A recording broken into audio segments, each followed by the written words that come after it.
Chat, I truly cannot express how badly my stomach hurts right now.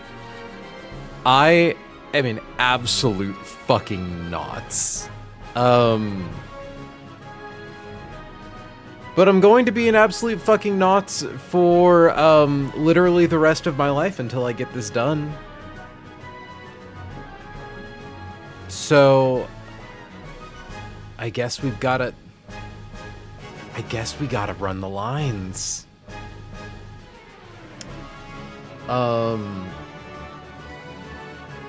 We've got them. We've got every line in Victory Road calced. I just finished earlier today writing down and, like, water testing all of my Elite Four lines. I did notice a flaw in Glacier that was thankfully pretty easy to fix, but it would have been devastating if I didn't notice. Ow.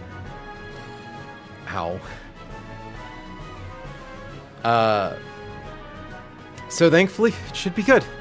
We still have those 5 optionals left to go and get the body press TM, but that's by far not the worst thing in the world.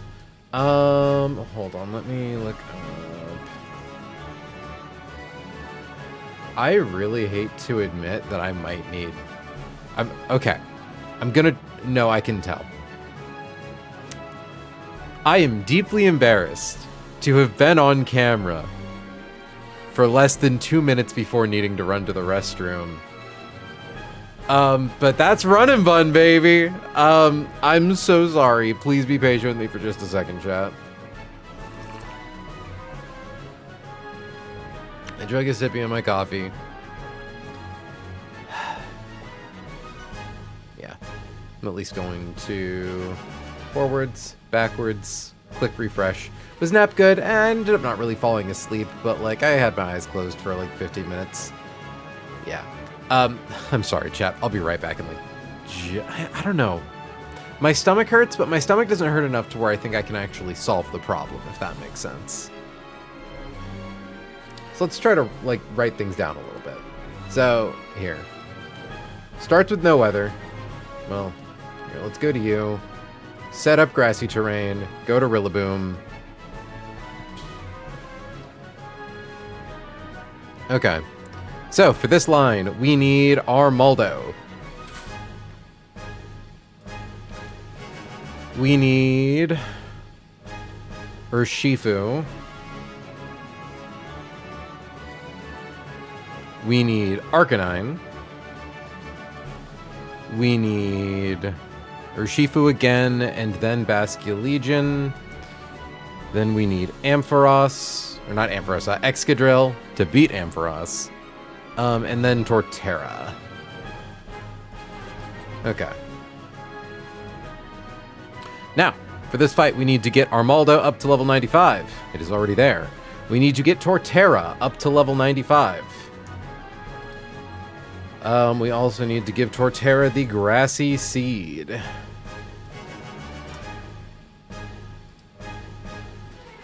You know, it's funny, we did all that calcing for Vito, and it's a Psychic Terrain fight, and I didn't even think to look to see if there's any shit we could do with our Psychic Seeds. There it is. Alright, I'll be right back, chat. One sec.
Alright, freaks, sorry about that. We're back. I do need to put on my stream jewelry, though. Because, I've been wearing these good luck charms for the entirety of this fucking series. And, like, I would say I'm not a superstitious woman, but I'm a deeply superstitious woman. Okay. You know, it's really fucked up that I'm this worried about, like, doing my math wrong, or misunderstanding a mechanic, or getting something wrong, when I legit think the last time we had to steer due to a genuine mechanics misunderstanding was when Porygon killed Kethri in, like, October. No? December. December or January. Unfortunately, everything just feels like a lot. But no more bitching about. Let's see what we've got. Okay, Torterra's 95. Looks like I don't need to level up Excadrill for this. Endgame pressure is so real. It's incredibly real. Do I need to... Okay, so I need to pre-damage Excadrill, so really quickly, let's boot up the emulator and see... Load ROM. runandbun.gba. Let's just see how close to level up Excadrill is, if we need to recalc this with Excadrill being level 94 instead.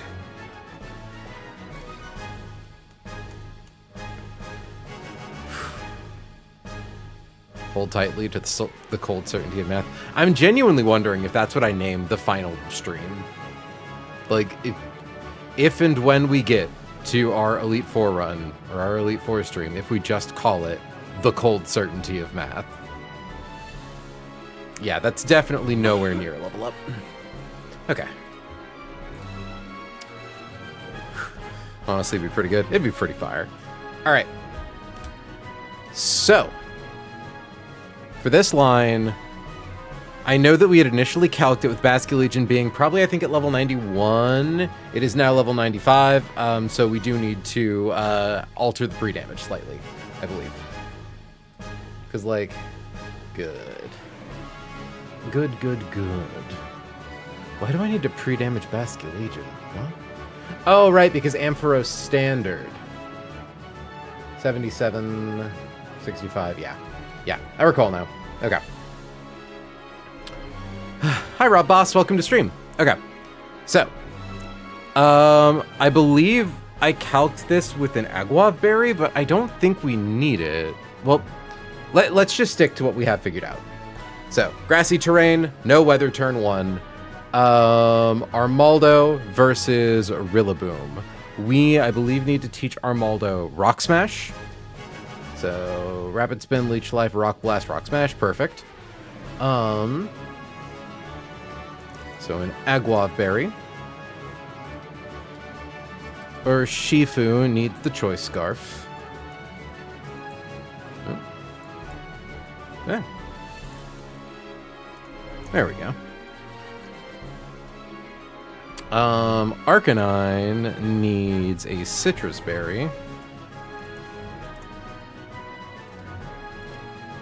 Basculegion needs a Choice Scarf. Excadrill needs, I think, just the Soft Sand. And Torterra needs the Grassy Seed. Nice. Confirming. What? That's why that works. My Excadrill is Sand Force. That's so fucking funny. You know, I had wondered, I was looking at this earlier, I'm like, I know that high horsepower's damage isn't cut by grassy terrain. That doesn't seem like it's doing a lot. I completely forgot my fucking Excadrill has Sand Force. So it gets boosted in sand. Funny. Okay. Alright. So, we have an Armaldo. They have a Rillaboom. Rillaboom has Grassy Glide, Knock Off, Low Sweep, and Endeavor. It has Grassy Surge and a Focus Sash. It sets up grassy terrain turn 1. We are slower than Rillaboom, so it has no incentive to click Low Sweep, It also has no incentive to click knockoff since the highest damaging move is Grassy Glide. What we are going to do is click Rock Smash turn 1. It's going to hit us, proc our Aguav Berry. We barely heal out of KO range for second Grassy Glide, and then we KO with Leech Life after the -1 defense. As you can see. So let's confirm that that works how we think it works. So, my assumptions here are that we are at 214 HP. I do believe 257 divided by 4. Okay, so I believe 64 HP should be when the Aguav Berry procs. So let's see. 214 minus Grassy Glide is 177. Brings us down to 37. That feels like less. What? Alright, we're off to a strong start. Why do I have it like that?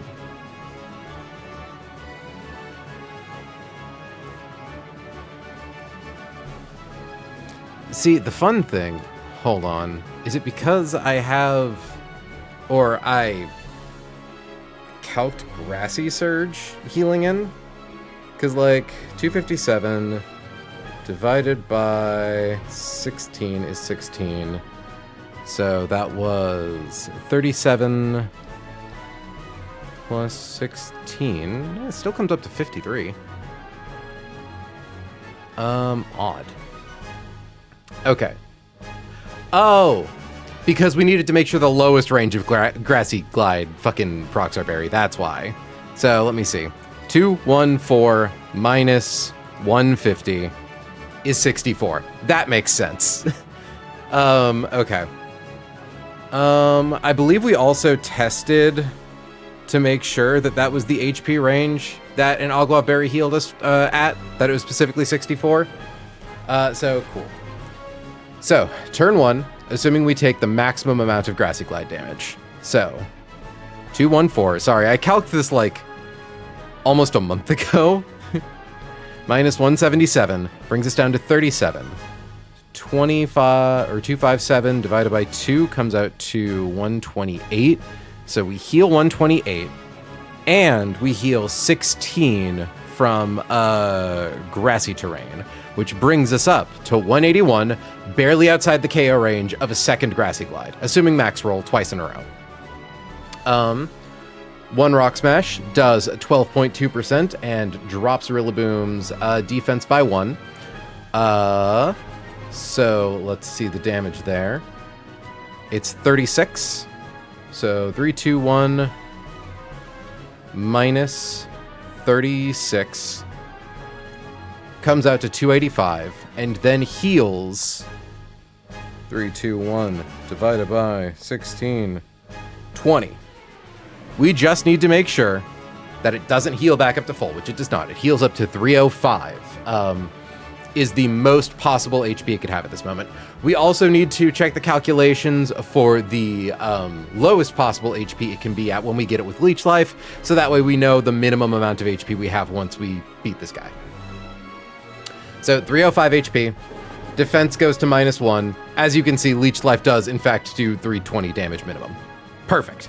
Now, we need to assume our worst possible HP, which, as we established, is 181 minus an additional Grassy Glide, so that is 177, drops us to 4 HP.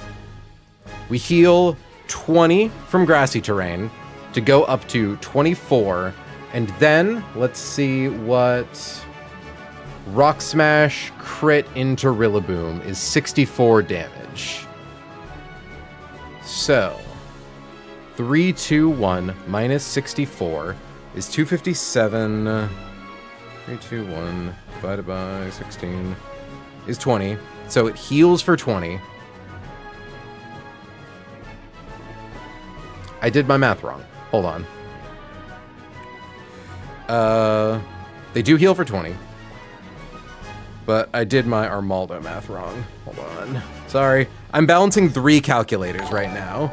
I just heard the Twitch jingle. Thank you very much for the follow, Grogus, the Destroyer. Okay, so sorry. We don't gain 20 HP back.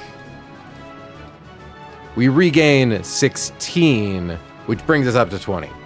Okay, so Ampharos is at 20 HP after Grassy Terrain healing.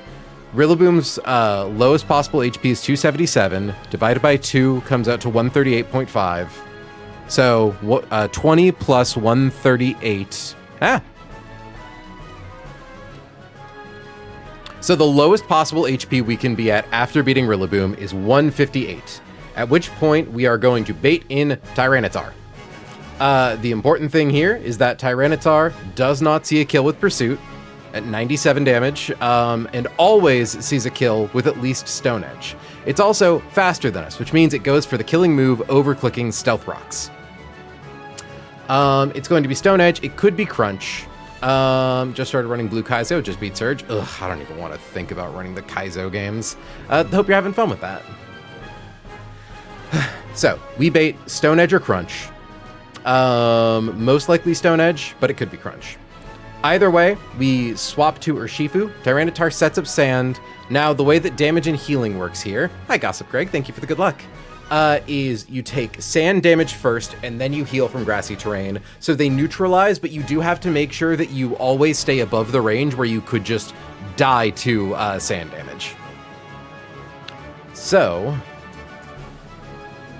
Urshifu comes in against Tyranitar. We will assume on a critical hit, max roll Crunch is 135.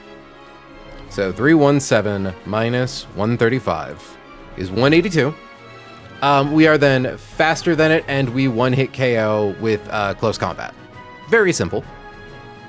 Now, what happens after that is no matter what our HP is at, Clefable here sees a kill on us with Moonblast. We don't see a kill on it.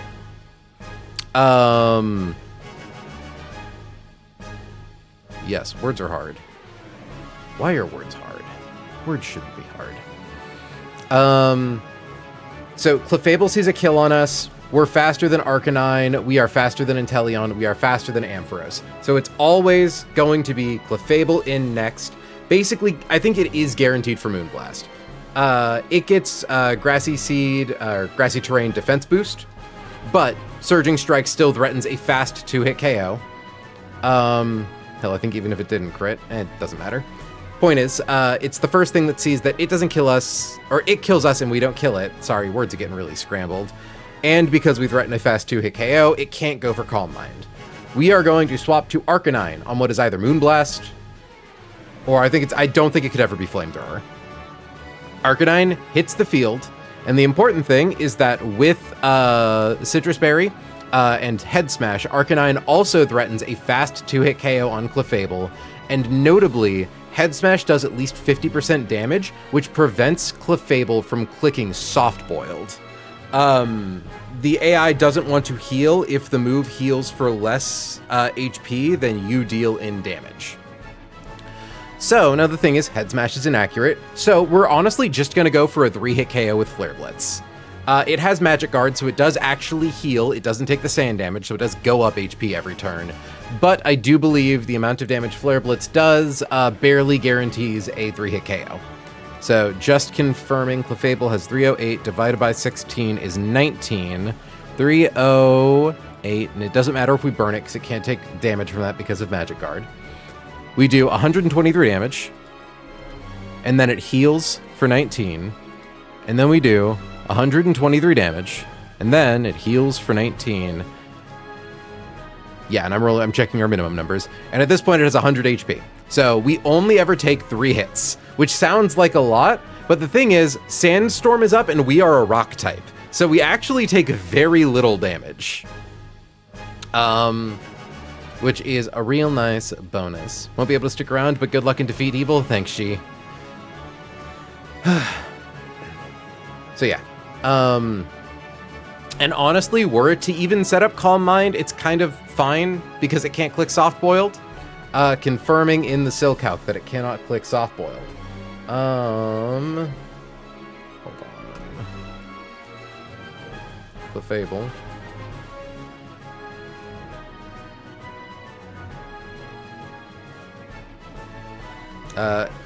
Interesting question. In Pride Month of all times, curious, if you're a trans man who's into women and you date women, and you date a woman, is that lesbian? I mean, it's like, if you want to call yourself a trans masc lesbian, I know plenty of people who do that. Or you can just say it's straight. I'm a trans woman with my wife, and I am a lesbian. I am lesbianage. Lesbonkian. Okay. Clefable, this is Cool Trainer Felix. Confirming you into my Arcanine. You can only ever click Moonblast, assuming you are at, say, 40% max HP. Hold on. Grassy terrain. Sand.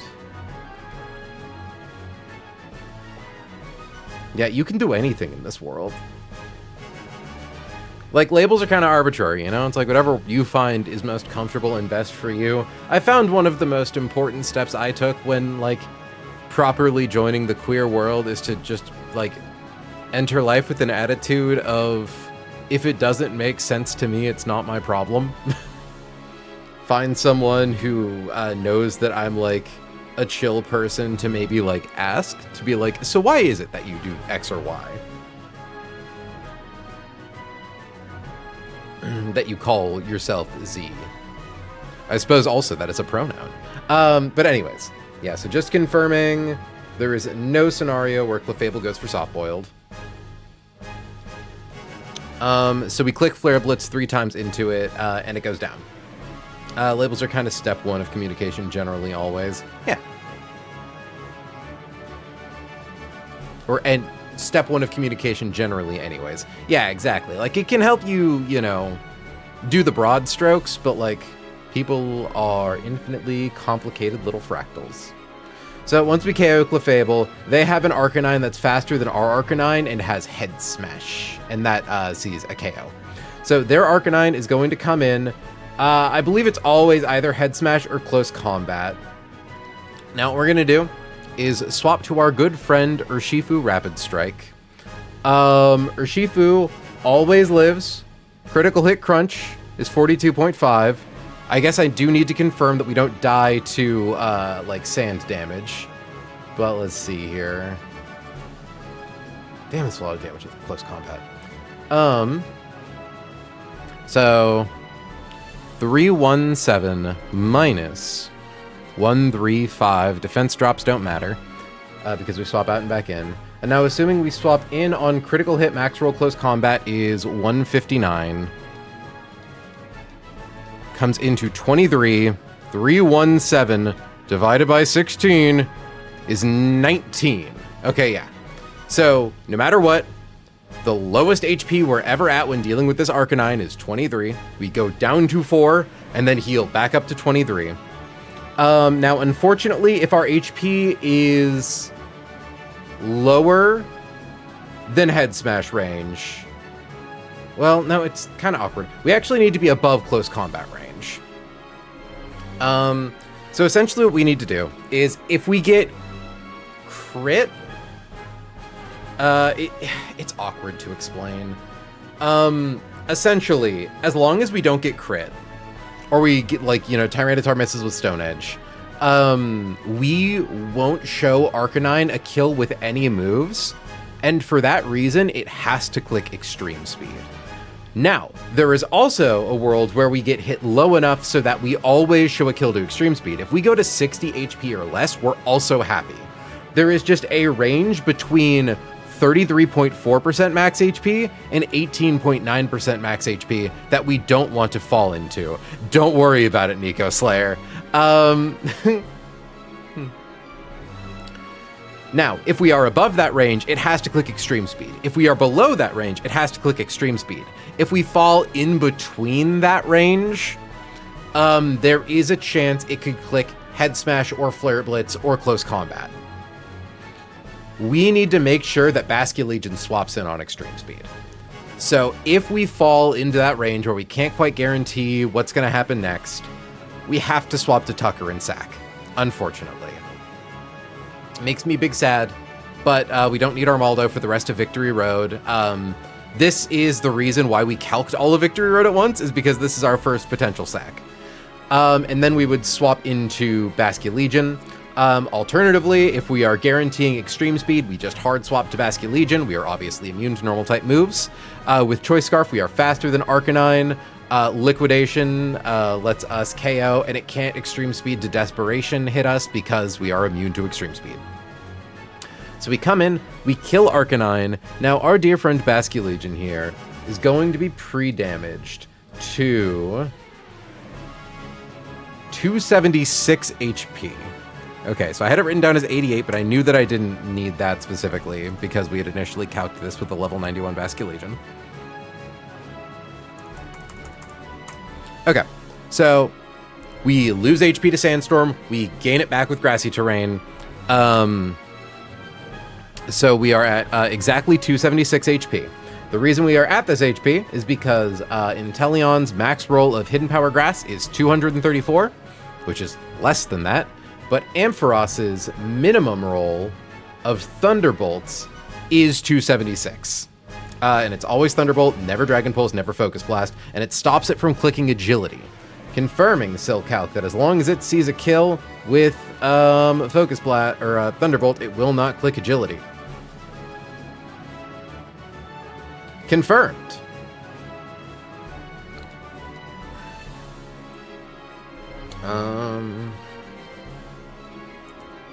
Yeah, see? So there you go.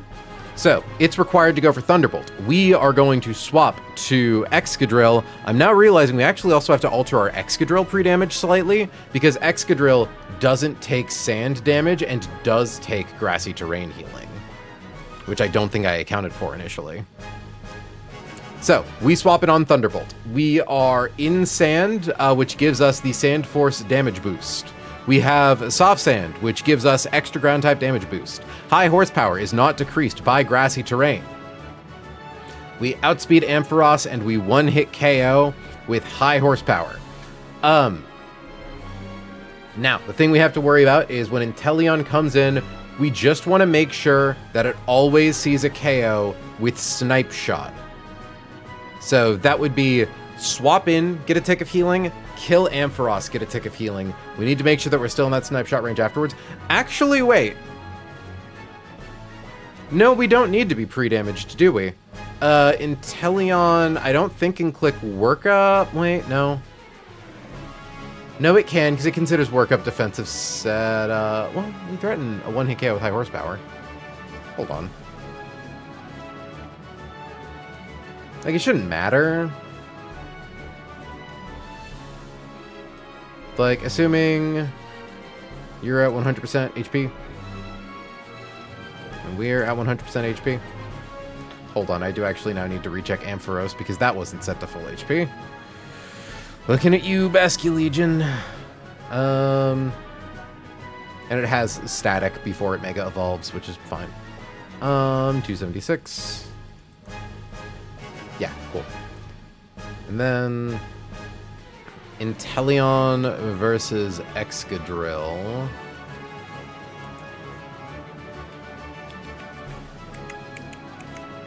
Soft Sand.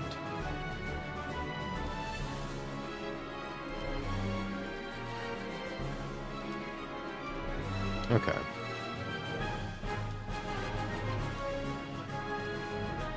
Odd. Yeah, so I think we stop it from ever clicking Workup because we threaten a slow one-hit KO, but I'm actually not sure. Yeah, because I think all setup is stopped by threatening a one-hit KO, even defensive. But just to be safe, we will adjust our pre-damage. So, 309 divided by 16 is 19. 284 minus 19 twice is 269. That. Well, hold on a second. What? Why'd I type 307? What? April, what the fuck is wrong with you? Oh, yeah, I see it now. 284 minus 19 minus 19 is 246.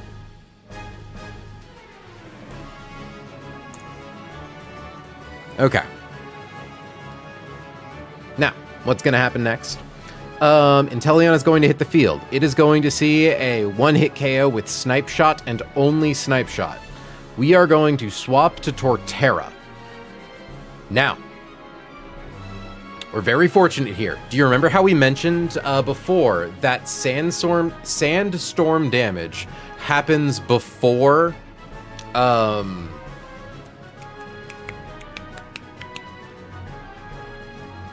fucking grassy terrain healing? That's going to be what helps us finish off Inteleon here. So now, as you can see, we are benefiting from Grassy Seed to increase our defense by 1 stage. Torterra is crit proof, so we are able to ignore the worst part of this Sniper Inteleon. We're going to hit the field. Inteleon is going to go for Snipe Shot. We are going to take at most 135 HP damage. 302 minus 135 comes out to 167. Now, the nice thing about this is that our Torterra is a ground type, which means we also don't take damage from the sandstorm, so we just get healing. So 302 divided by 16 is 18. So 167 plus 18 comes out to 185.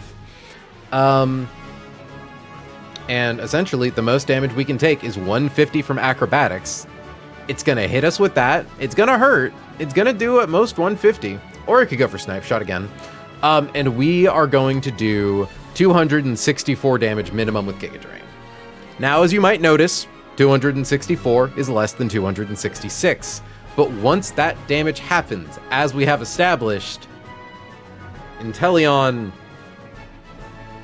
takes sandstorm damage before it takes grassy terrain healing, so that pushes our damage over that last like 1% we need. All right.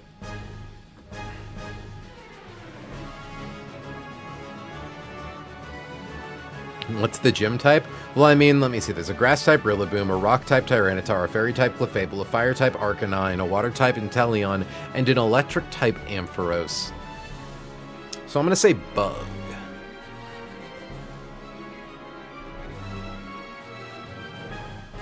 Ugh. Oh, that coffee tastes.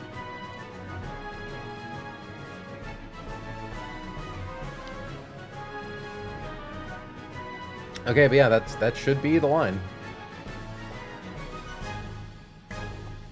Icky.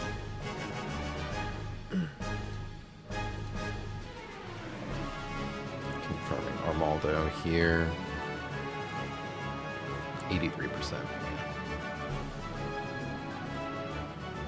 Because what's 83 minus 68 plus 50 plus 6? It's very silly. And I guess I should confirm, oh god,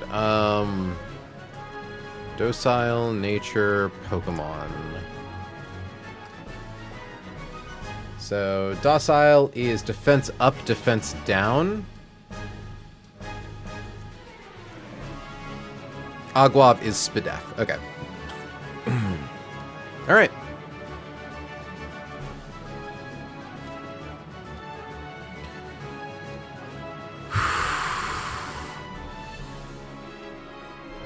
Just going to exit this room, even though we're about to immediately walk back in. Alright. It's cool. We're having a good time. So let's get our squad. Thankfully the only move we need to teach is Rock Smash, but we do need 2 Choice Scarves. Do we have any flyers? Yeah, we have Willow.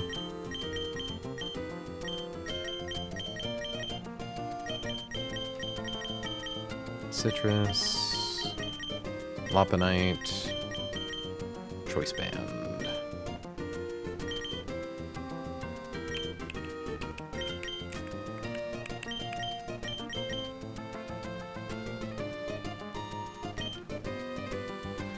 I really hope we don't lose Tucker in this.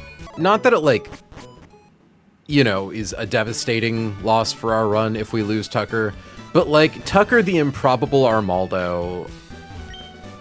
Like, after fucking Bethany, I would be so sad to lose that.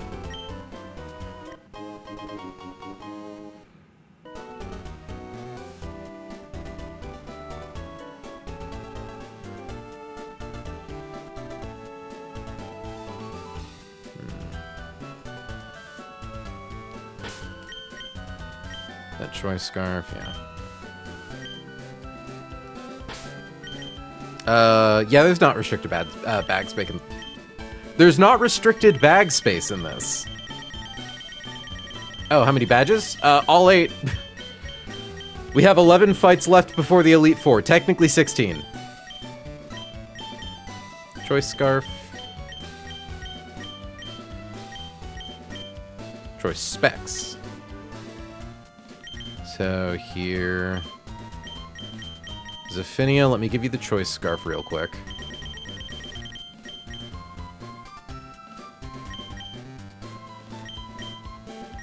Yeah, no, Nico Slayer, this is a run that has been in the works for almost a year now. Choice scarf. Cool.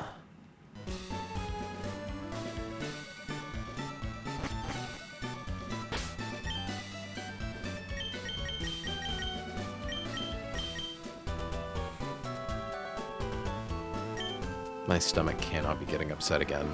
You can't do this twice before the first fight.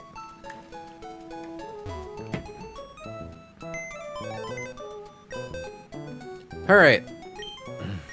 So, where are you, Tucker? My goat.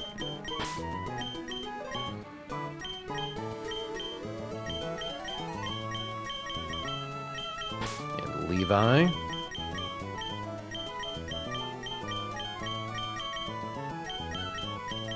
And Hamilton. And Diosa.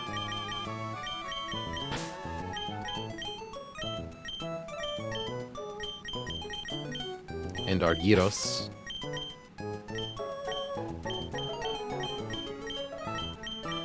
And Torterra.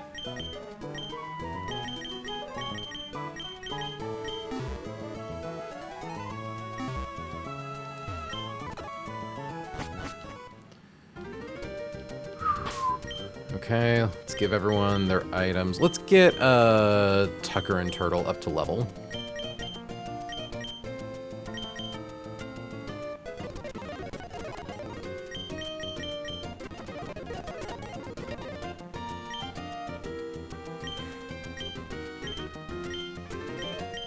Okay, so give Choice Scarf #1 to Levi. We're not even using it to be faster than the things we're fighting. We are using it strictly to prevent Inteleon from coming in third.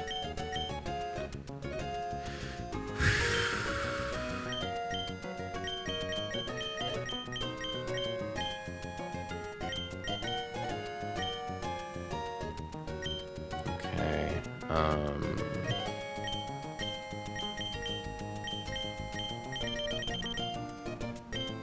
give an Agua Berry to Tucker.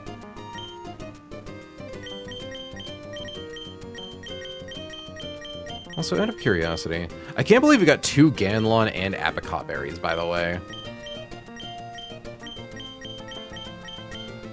Ash Greninja exists for enemy trainers, but yeah, you don't get Battle Bond. Honestly, the strongest aspect of Ash Greninja is turning Water Shuriken into a move that hits a guaranteed number of times. Because without it, it's a very meek, it's basically a base 30 power Aqua Jet. That breaks focus, Ash, theoretically. But yeah, we got rid of Water Shuriken a while ago. Argyros, you need Soft Sand.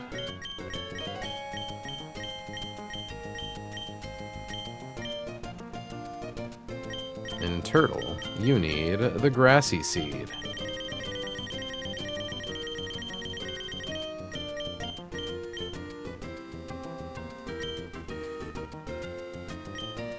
Now we need to teach Tucker Rock Smash.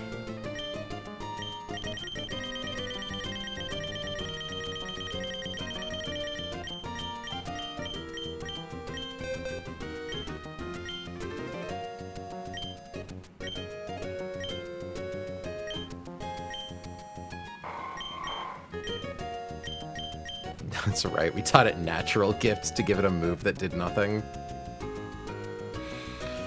Oh my goat. Out of curiosity.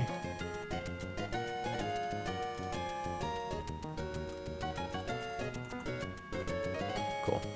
Just got to make sure whatever our Urshifu currently has, we're good. Looked over the champions page. There's one run that has a total runtime as 47 days. I assume that's not like in-game hours. That's like they got from truck to E4 in a month and a half. That's crazy. Yeah, no, I do think that is the record speed run. Okay. So now we need to pre-damage Armaldo to 214.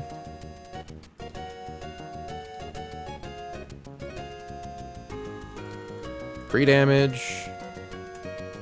Slot 1 to 214. Pre-damage.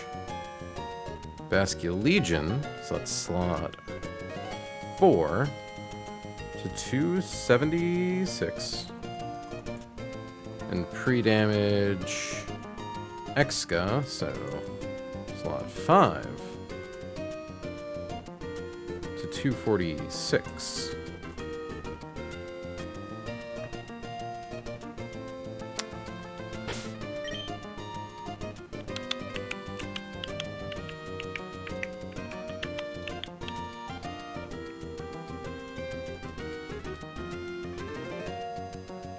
We're good.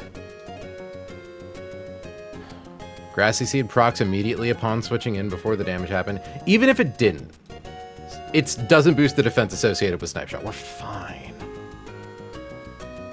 We're fine. We're doing great. Chat, trust in the cold certainty of math. And you shall be guided to a glorious future. It's Pride Month. We're fine as hell. Surely that doesn't mean we are right before Fall Month. Okay.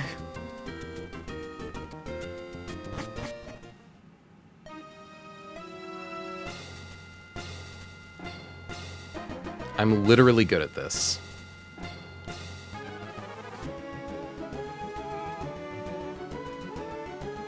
Yeah, next month is Wrath Month. Hi, Wally. Well, you know the saying, Pride cometh before the fall, and it's currently Pride Month. Okay. Now, I do believe I already beat this duder. Yeah, I would have been required to.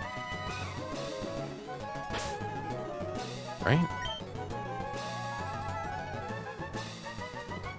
Yeah, so he's the fourth guy. We definitely fought him. And then we accidentally had to reload the game to fix a choice item bug. And it turns out that we were right before him. I'm saving just in case, but like, yeah, we fought that guy. Okay. So, I do hate to do this. Shummy do hurt. I won't be gone for long. I'll be back in like just a moment. And then we get to it for real. I'm sorry, chat. I appreciate you all so much for your patience.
Okay. Cold certainty of math and all that. Cold certainty of math.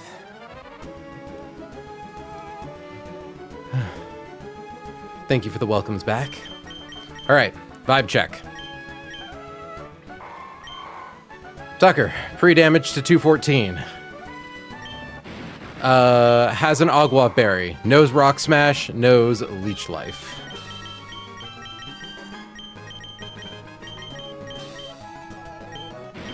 Levi has Choice Scarf. Has Close Combat.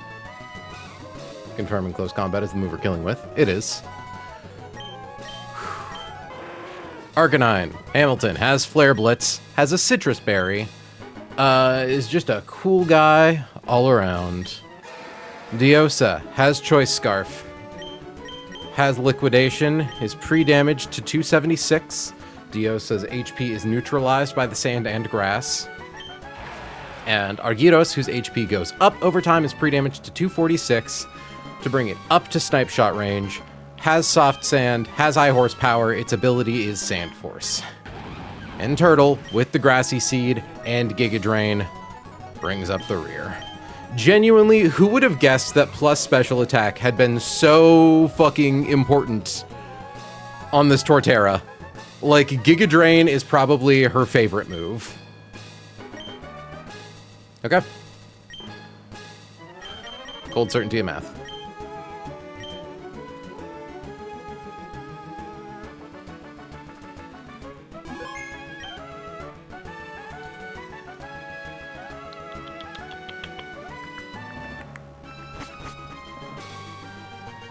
I suppose I should get my Victory Road map open just to be sure.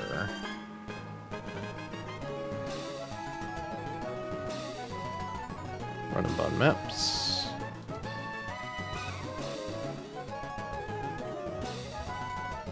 Control F, Victory.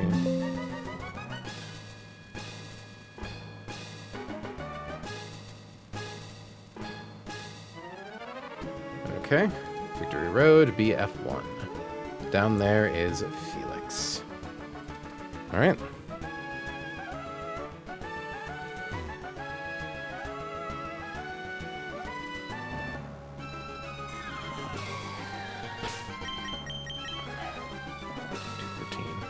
$214, $276, $246.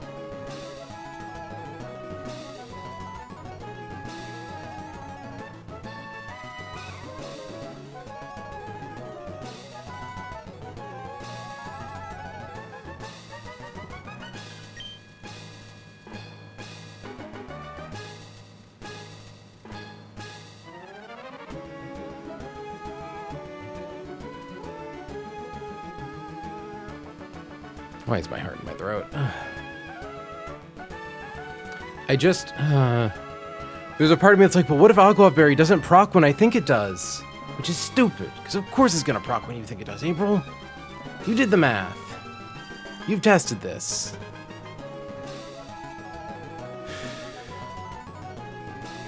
You've tested this.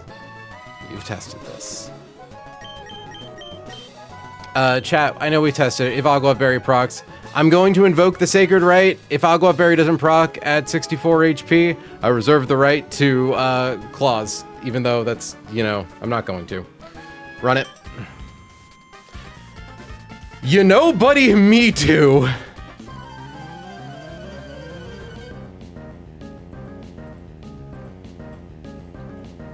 Cool Trainer Felix.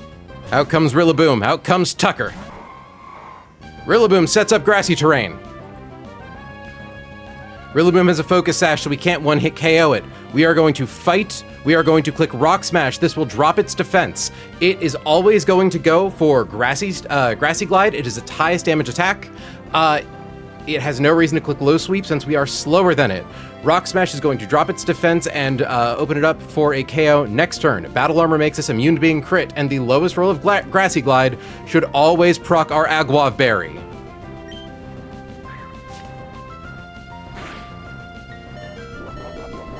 Didn't even need to worry about the range. Heal up to 170. Defense is dropped. Highest roll of Grassy Glide is 177. Thankfully, Grassy Terrain gets us over the hump. It's going to click Grassy Glide again. We are now able to KO with Leech Life.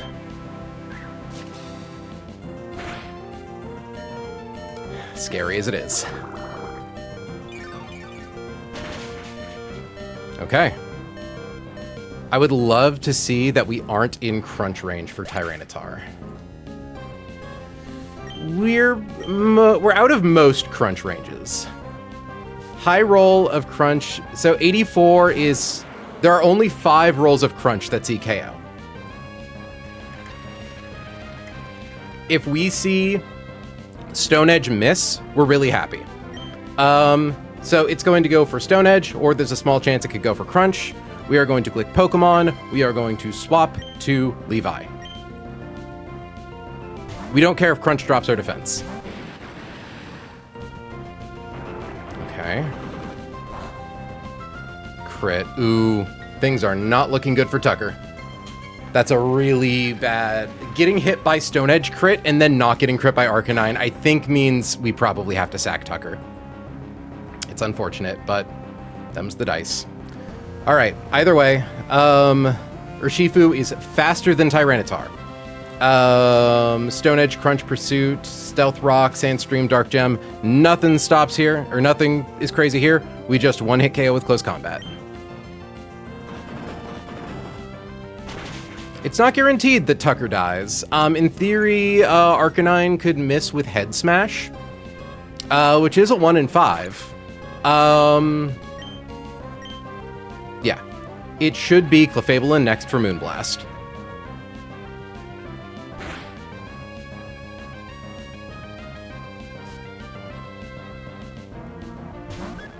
In comes Clefable. It sees the KO with Moonblast, so it's definitely never clicking Calm Mind. This is a free swap to Arcanine, who takes at most 20% from a Moonblast crit. We are going to swap Levi to Hamilton.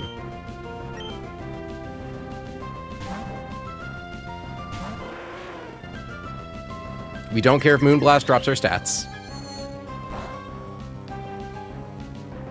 Now, Head Smash threatens a 2-hit KO, which means it can't click Calm Mind. It also means that it can't click Soft Boiled. We are going to click Flare Blitz, and 3 of them should KO Clefable.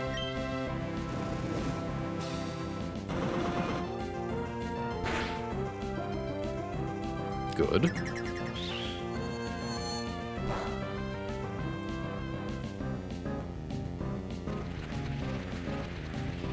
Thankfully, Hamilton does not take Sandstorm damage, so it also, I think I just said that. Yeah, it gets passive healing from the grass.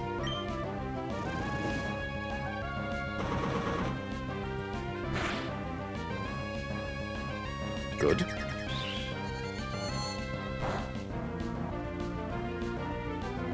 Okay, I think we're going to be in the range where we're always only baiting Head Smash. This does up Tucker's odds of living pretty substantially.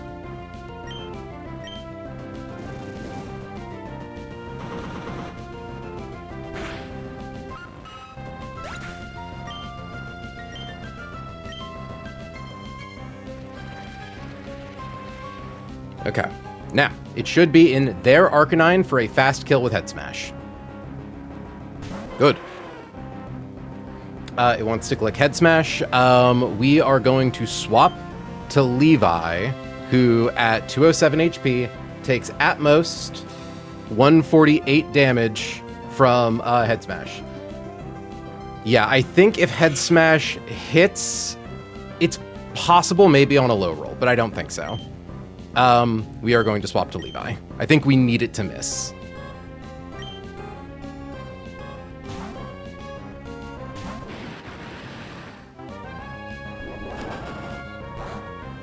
$123. The max roll of Close Combat is 106, which we get healed back out of. Tucker lives, chat. Confirming, Head Smash max roll is 99, Flare Blitz max roll is 79, Close Combat max roll is 106. It sees that we fast kill it, so it's forced to click Extreme Speed. We are going to swap to Diosa.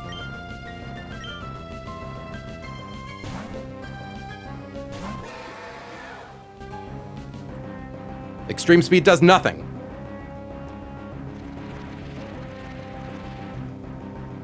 Thanks to our own choice scarf, we are faster than Arcanine. We kill with liquidation.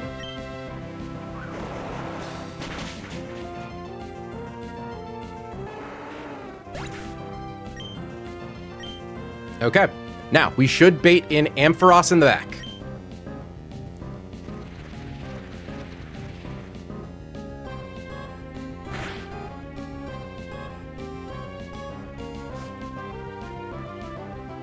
Good.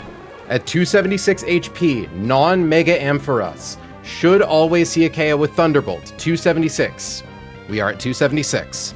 We are going to swap Diosa to Argyros. Now it's going to get Mold Breaker, and that does let it ignore abilities, but that doesn't let it, like, electric type attack ground type Pokemon.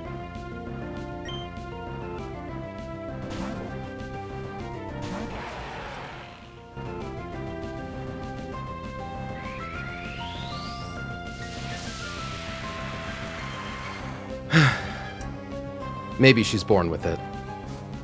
Maybe it's Mold Breaker. Argyros is faster than Ampharos. Soft Sand boosted. Sandstorm boosted. Or Sand Force boosted. And notably, Grassy Terrain not decreasing the damage of High Horsepower. Bonk.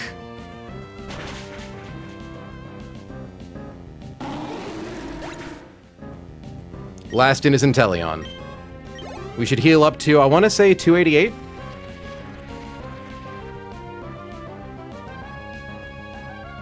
$284. Good. Inteleon is in. It has Snipe Shot, Hidden Power Grass, Acrobatics, and Workup. Its ability is Sniper. Its held item is a Flying Gem. It sees a KO with Snipe Shot and only Snipe Shot. For that reason, it has to click it. We are going to swap to Turtle, who, as Turtle, is immune to being crit. She is holding the Grassy Seed to give her a a physical defense boost upon swap-in.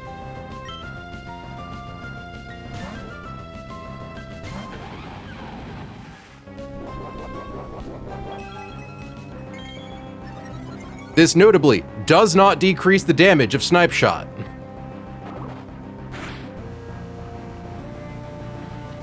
We are not guaranteed to one-hit KO Inteleon, but there's a chance. Turtle, click your favorite move. Acrobatics is going to do a lot of damage, up to 49.6%.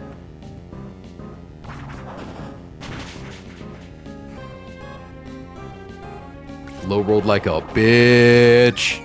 I would love it if we got the min roll here and don't kill. Oh well. Just to have it die to Sandstorm for the funnies. 10 battles guard the gate.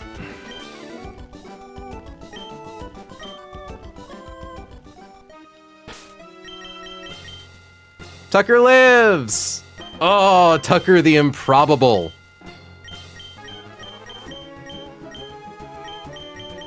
I'm not gonna say Tucker beats the odds again, Phoenix. Like the odds weren't super high that we lost Tucker. It would have been, like, he would have had to be a little unlucky for us to, you know, he's like, beats the odds, but the odds are 70% in his favor. All right. Pop an escape rope.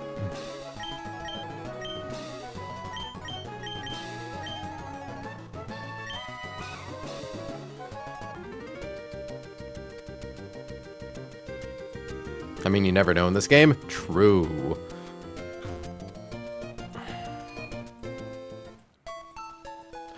Cold certainty at math, man. And that was the last fight in the game that has grassy terrain. So it's a good thing. Smoke them while you got them with those seeds, man. All right.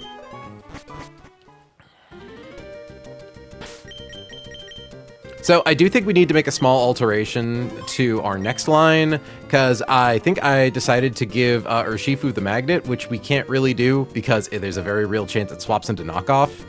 And I don't think it matters if we take off the magnet, we just gotta reconfirm the math.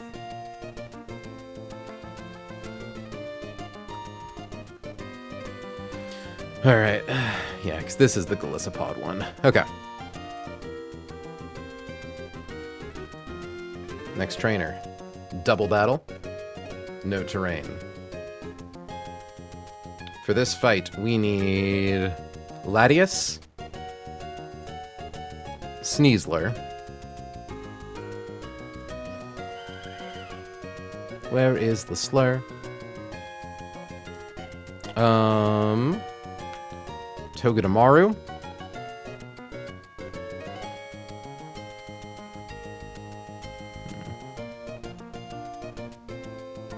And Urshifu. And I think that's literally it.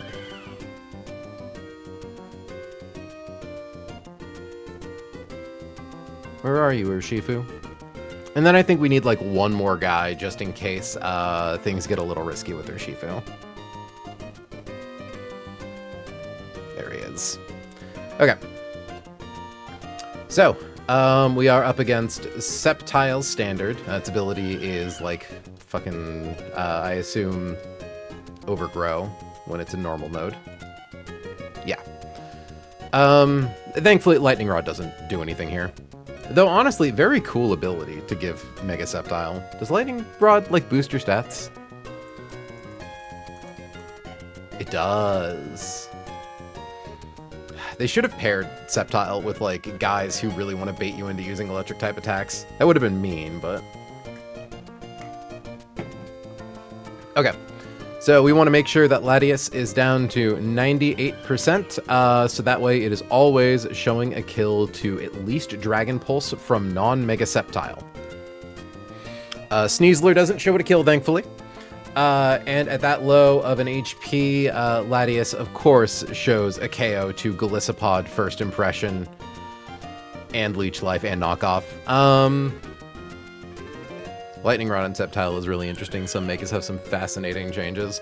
Honestly, well, it's like, yeah, with its crazy speed, giving it a way to trick you into giving it a +1 special attack boost is really nice. Like, hell, you could even, like stealth boost it with your own Pokemon, couldn't you? Like, hold on. Is immune to electric type attacks, and it raises its special attack by 1 stage when hit with an electric type move. Yeah, so I think, like, if you use Discharge with a Pokemon, like, next to a Pokemon with Lightning Rod, you hit the enemies and you provide your partner the +1 special attack boost. It's kind of crazy. Because I know that using spread moves like Discharge prevents the redirection, but I'm pretty sure, yeah, you still get to ignore the damage and get the boost. Okay. Sneasler here needs Poison Jab and Aerial Ace.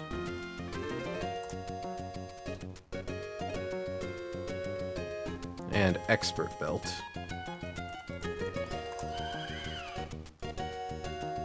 And then Urshifu, I think, wants no held item, actually.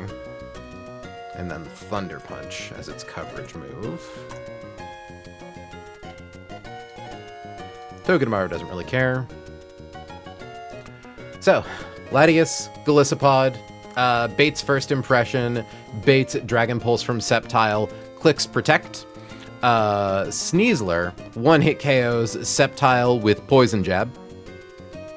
And then once it goes down, Latias threatens Surfetched with a fast 1-hit KO, stopping it from swapping in to instead bait in Florges. Florges comes in, it doesn't have a move to stop us from punching it. Sneasler decks it really, really hard with Poison Jab for 1-hit KO damage. Sneasler is thankfully also barely outside of Golisopod liquidation KO range. This is very important.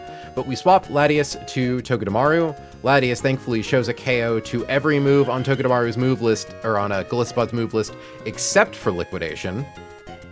Because we only need to pre-damage down to like 35%. Yeah, 98.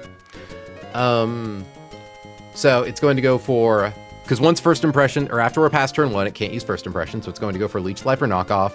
We are going to swap to Togedemaru, and the important thing with Togi here is to confirm what moves it can or cannot click, assuming we take critical hit, max roll, Knockoff. So, I think, yeah, we had to pre-damage Togi to 252, because assuming we take Mineral Leech Life, 252 minus 81 brings us to 171, which is liquidation range. So we have to make sure that we take enough damage to put us into liqui range. And also, you know, max roll, critical hit knockoff is 156. So 252 minus 156 goes to 96, which I do believe, yeah, it is within knockoff range. So for that reason, we can't equip Urshifu with an item. So we just need to confirm that our math works whether or not Urshifu has the magnet. And I think it does. So Surfetch'd hits the field, Togedemaru hits the field, Sneasler cannot one-hit KO Surfetch'd, so it is simply going to click Poison Jab into it, or Aerial Ace. It doesn't really matter. Yeah, because Poison Jab doesn't one-hit KO, Aerial Ace does. So we click P-Jab, and then Togi, of course, clicks Spiky Shield, baits in Close Combat, prevents it from clicking Detect, baits in Liquidation or potentially Knockoff, even does a little bit of chip back to Golly. And once all that is said and done, Golly is going to attack Togi. We are going to swap to Urshifu. Surfetch'd is going to attack Togi. We are going to finish the job with Sneasler. Yeah, okay, I think there is actually a pretty realistic chance where if we crit with anything, Surfetch'd does immediately go down. The thing we have to be cognizant of is it's really hard for us to get a guy on the field to bait kills from Golly, who is, like, directly slower than Golly. Thankfully, we actually aren't having too much of an issue with that. So, Sneasler hits Surfetch'd with the like Poison Jab. There's a chance that, like, if it gets poisoned, it dies to high roll Poison Jab plus Iron Barbs plus poison damage, and that's fine. I don't think it matters. But ideally, it should be that Surfetch'd dies on the second turn when we swap in Urshifu. Yeah, Golisopod here is never going for Leech Life, or I think there's like a single roll. Yeah, so it could go for Leech Life. So we had to account for this, which is fine. So if it goes for Leech Life into Urshifu, it's okay. Like, the point is, we're both faster than it. Urshifu does 35% with Thunder Punch. Sneasler does 37% with Aerial Ace. We just both need to attack into it to force it to swap out. Bonus points if, like, one of us forces it to swap out early, and then the second one gets a hit in. But, so let's say Urshifu comes in on critical hit, liquidation with a defense drop. So 317 minus 99 comes out to 218. Defense at -1. We double into Golly, we force it out. It's staring at the Sneasler slot. So I believe we threaten Kangaskhan with a fast one-hit KO. And Honchkrow here has a Focus Sash, so it thinks it's safe to come in. So Honchkrow is going to come in. It's Sneasler and Urshifu versus Honchkrow. Sneasler hits Honchkrow really fucking hard with, I mean, honestly, we could just do Poison Jab. Yeah. Poison Jab does 60%, and then Urshifu Thunder Punch does 60%, or Surging Strikes does 75%. We can do a bunch of damage to Honchkrow, is the point. Equip Ursh with nothing.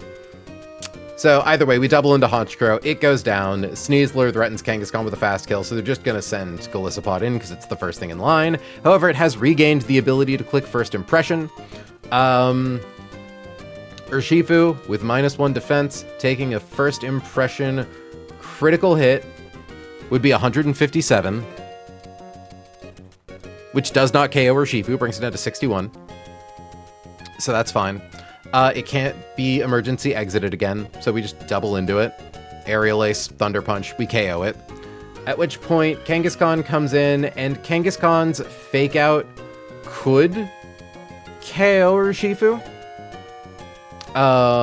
With -1 defense and taking like 2 crits. So just to be safe, we are going to swap Urshifu out for like, let's bring like Lucario. So swap to Lucario, it won't Fake Out Sneasler, and even if it didn't, it wouldn't matter. Sneasler outspeeds, if it goes for any move other than Fake Out, which again, it won't. And we KO with Close Combat. Easy. Oh yeah, even in this, I was like, swap Ursh to Luca. Okay. Yeah, this one doesn't seem too bad. We just want to make sure we have a bunch of guys equipped with nothing. 246 speed. They're so fast. A vacuum wave does good damage, though.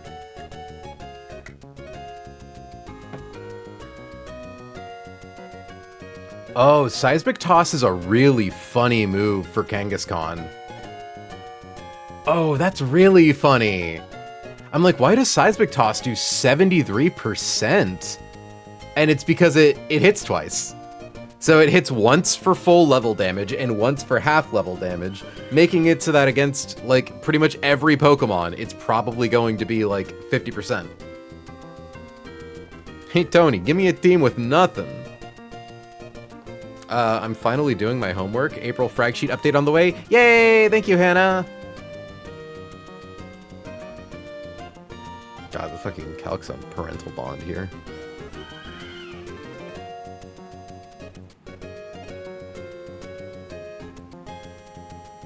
Yeah, that's cool.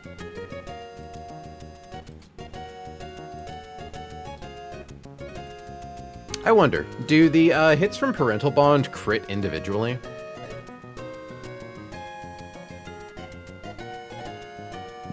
Okay, so we've got all these guys, and then we'll bring someone who we're okay with dying.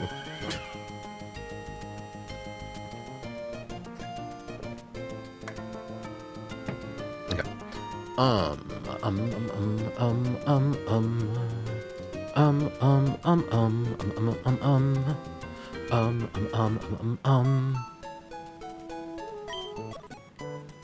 And honestly, I think I wrote to give Latias nothing, but we can give her the Twisted Spoon if we want for funsies.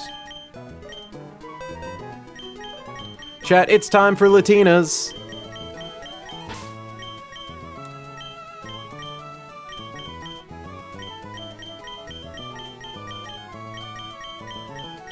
Latinas and rats. Opens door, and then we'll bring someone who we're okay with dying. Slowly closes the door. Let's go, Latinas.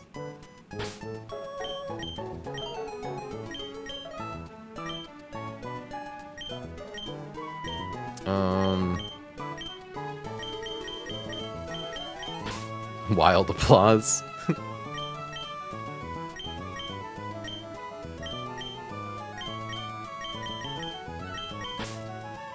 And then, yeah, for our last team member, we'll just bring, like, the notorious dick-sucking bass.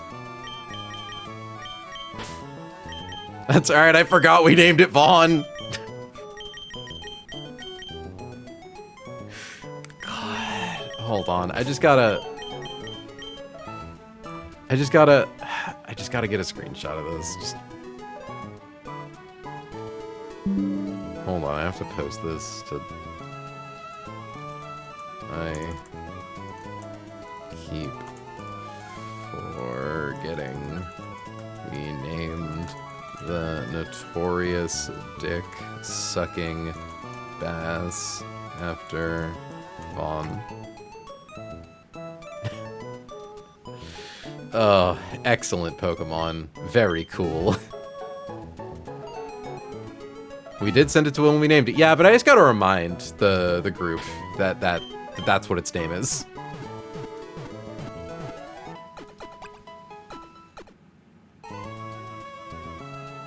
Okay, so we need Aerial Ace, Poison Jab, and T-Punch. Sly, do you know Aerial Ace currently? No, you got Brick Break. I don't even think I need to teach you Aerial Ace. I somehow always forget about Bruxus when you call it this, and when you put it on screen, I go, oh.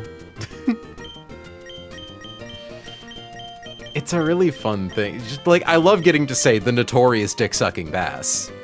Oh, you mean the notorious dick-sucking bass? The notorious DSB.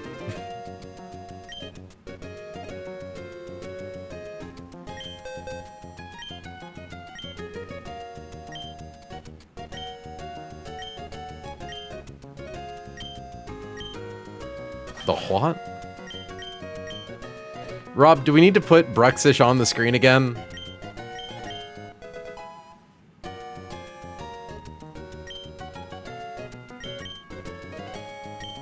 Do you need to be reminded?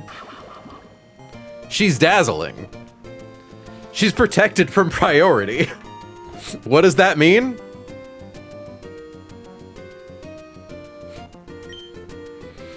The pussy princess protection from priority.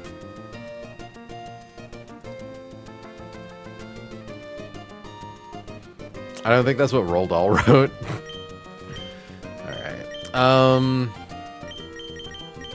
We do need to go teach Levi T-Punch. See, the nice thing about having to make 2 anxious trips to the restroom right at the start of stream is that I'm all like, it's very unlikely I'll have to do it again.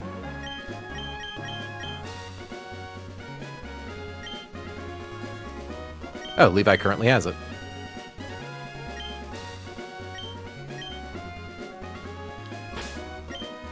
Confirming. Thunder Punch. Cool. And you already have Poison Jab. Nice.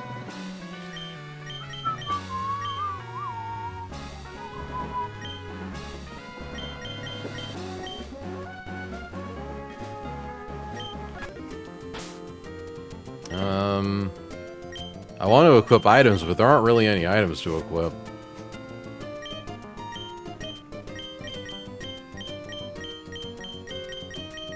Expert belt, please.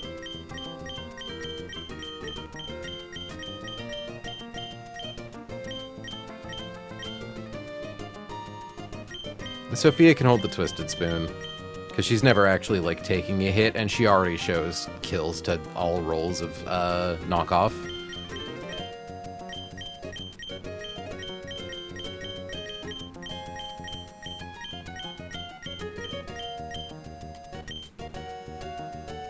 Five Nights at Freddy's, the Twisted Spoons.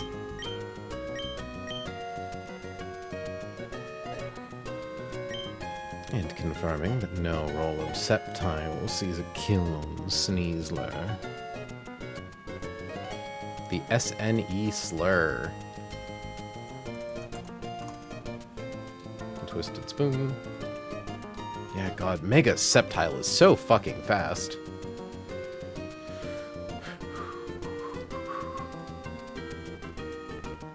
Leech Life or knockoff. It's nerf or it's nothing. 98. Okay. Tools. Scripting. Pre-damage. Slot 1 to 98. Slot 2 to 252.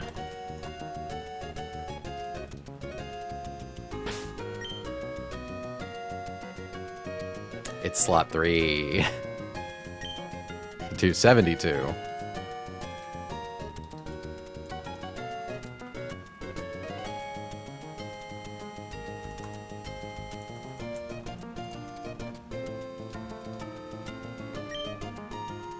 There we go. We'll just heal Sly with a potion.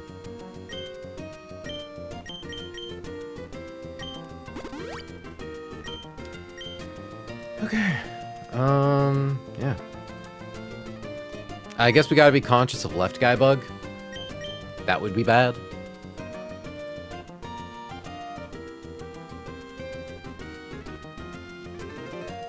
Though honestly, I'm thinking of it like, oh god, if left guy bug happened, all that would happen is that we have to suck the notorious dick sacking bass. Psychic, recover, protect. None of your moves here can stop my girly from clicking protect. We have to suck the notorious dick sacking bass.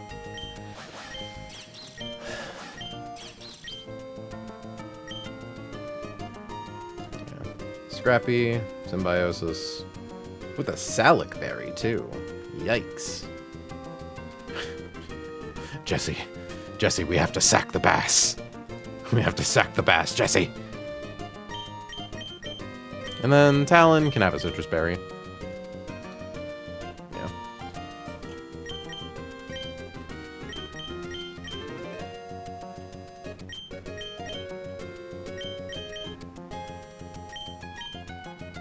I would give Vaughn TM37 swagger, but I don't want to swap her into knockoff so that they can knock off Vaughn's swagger.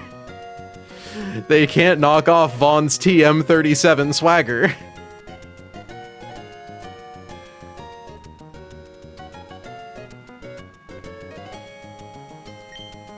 Okay.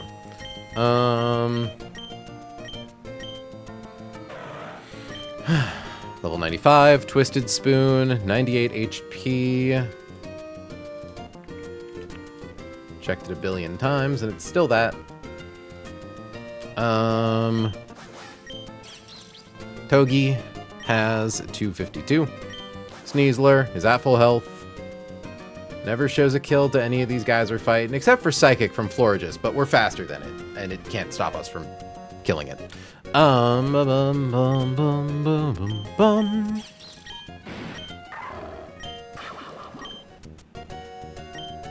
Yeah. You have Thunder Punch, Spiky Shield, Poison Jab, knockoff Aerial Ace, yeah.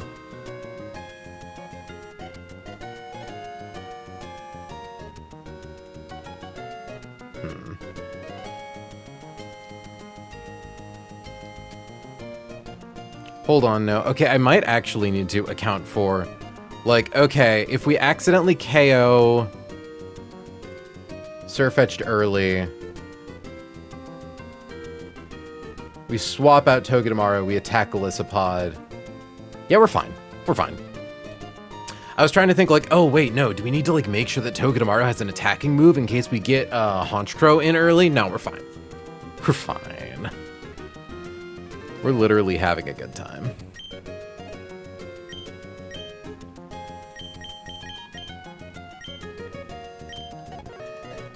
Repellent is deactivated. Repellent is activated. Checking the map, confirming this is Julie and Diane. It is. It is them.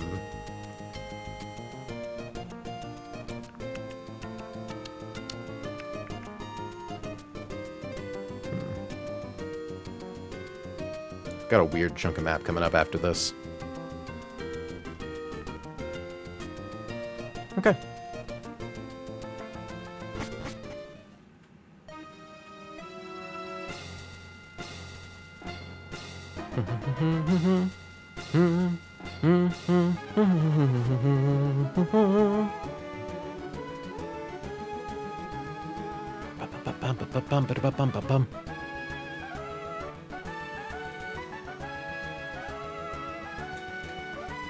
Two, 3,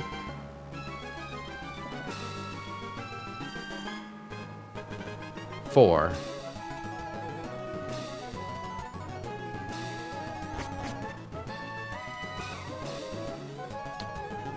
5.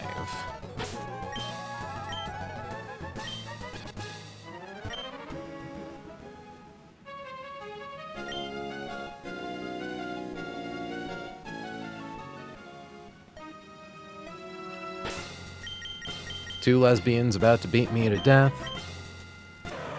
Okay. Twisted Spoon, Protect, 98 HP. Expert Belt, full HP, Poison Jab, Aerial Ace. No held item, Spiky Shield. No held item, Thunder Punch, Citrus Berry, Dick Sucking Bass. Sneasler is in slot 2.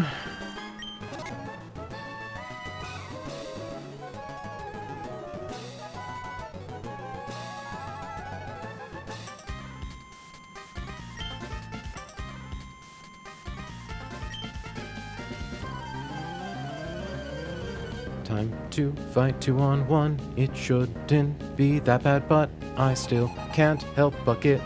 Cool Trainer Julie and Diane. This is Cool Trainer Diane and Cool Trainer Julie. We might have gotten left guy bugged. We did get left guy bugged. Because Sophia should be staring down Sceptile. So, let's try that again. We'll do it 3 times, and if it keeps happening, we'll just swap slots. I think it's the same. Gliscopod Sceptile. Yeah, okay. We're just getting left guy bugged. It's fine. We're not gonna bother 3 times. I think if it happened twice, it's like... Yeah, that's not even a clause, really. Like, left guy bug is just an accepted thing, and it's like, you need to be able to prepare for these fights properly. And it's like, I'm not sacking the dick-sucking bass just because of left guy bug. Okay. Watch it be not left guy bug.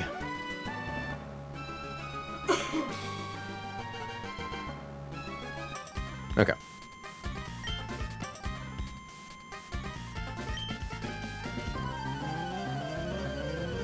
This time it should be correct. I'm not sure, though I don't know. Diane and Julie. Yeah. Gliscopod and Sceptile. Sophia is staring down the Sceptile slot. Cool. Alright. Gliscopod sees kill moves on Sophia with 3 of its 4 attacks. However, one of them is a priority move, so it's required to go for that. Sceptile does not see any kills on Sly. Does see a kill on Sophia with Dragon Pulse. Oh yeah, this fight is just wrong in the docks? That's funny. Okay. Hi, Jax. So, we are going to click Poison Jab on Sceptile. They are both going to attack into Sophia, who is going to click Protect.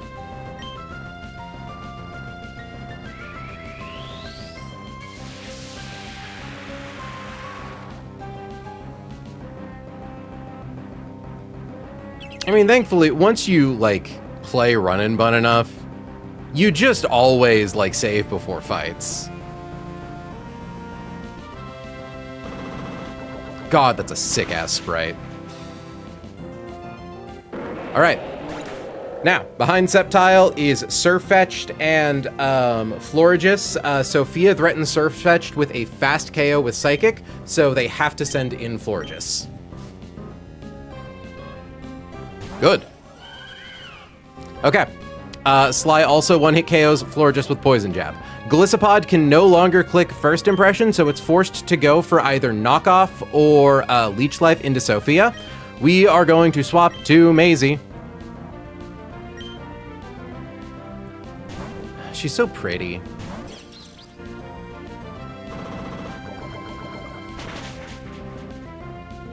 Good.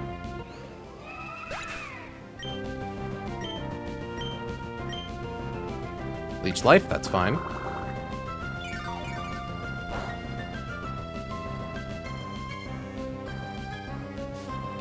Iron Barbs does damage. Good to know that the Iron Barbs damage happens after. Not that it matters. Surfetched comes out.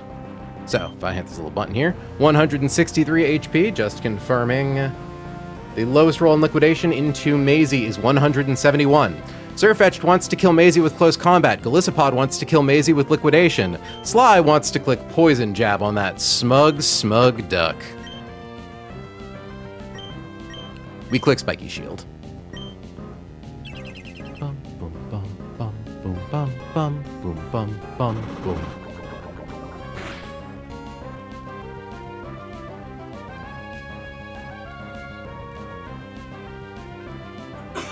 Cool. Surfetch still sees a kill on Maisie. This stops it from clicking Detect. We are able to KO it with Poison Jab. I'll use Aerial Ace just because it does more damage. Gliscopod is going to click, I think, only Liquidation into Maisie at her current HP. Yeah, lowest or highest roll for knockoff is 104. So we are going to swap Maisie to Levi, who is not holding an item just in case it went for knockoff.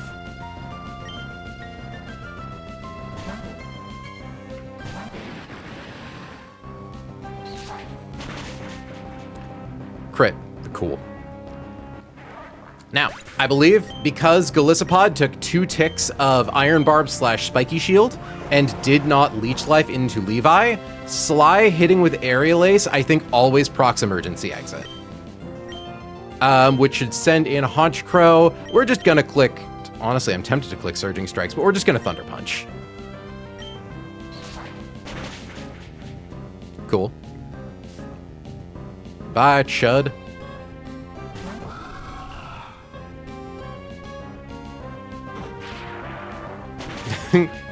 Lamau. XD even. We're gonna click Poison Jab into Honchkrow, because we don't really need to do insane damage. And we're gonna click Thunder Punch into Honchkrow.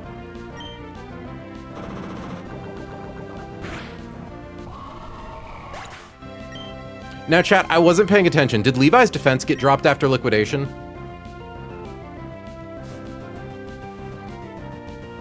Golisopod comes back out. We now just KO it with Aerial Ace and Thunder Punch. We're fine if it, like, dropped Levi's defense and is sending a first impression crit max roll into Levi. I just want to know for Kangaskhan. Either way, we double into it and KO it.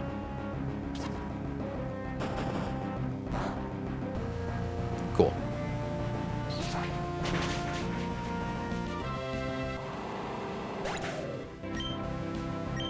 And the last in is Kangaskhan.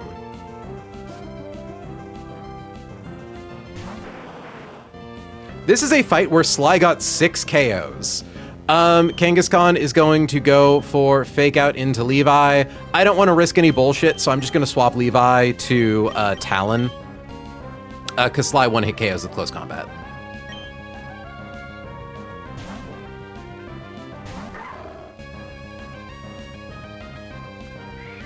Kangaskhanite. The little baby up to beat my ass. Oh, he wants to kill me. Baby time. Is baby time. Beat your baby to death. Beat your baby to death challenge, difficulty easy. Sly got 6 KOs. Bye-bye, baby, indeed. Not rattled in the least bit. 9 battles guard the gate.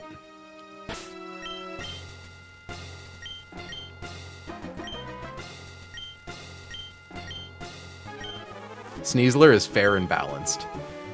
Sneasler was my reward for really struggling through fucking Tate and Liza split. I'll tell you what.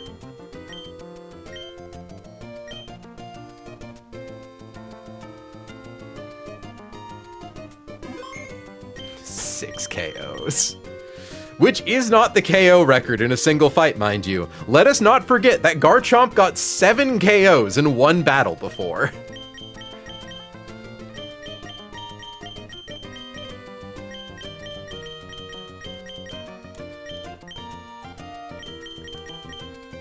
The 7 KO battle was incredible. Yeah, no, I'm annoyed I didn't highlight it. I can, in theory, go and like download the video off YouTube and then make a highlight of it. All right.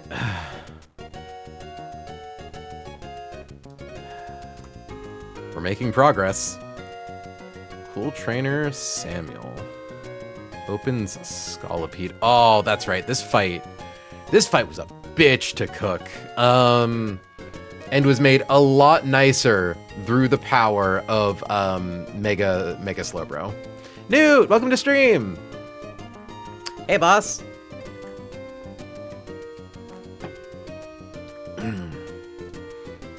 Checking some things and things. Checking some other things. And refreshing a thing to look at some things. Cool. Okay. This fight, so chat, like when you think about like April, was it really worth it to do all of those fights that you're kind of supposed to do at level 99 with a team of level 95s? Was it really worth it just to get Slowbro Knight a little earlier? You don't know the fucking half of it. Okay, for this fight, happy Pride, hope the fights go good. Thank you, fights have been going good so far. Hashtag Big Gay Month. Tucker survived through the power of Big Gay Month. Okay, so we need Dragonite. We need Urshifu. We need a Flygon. The Utility Dragon. We need Sneasler.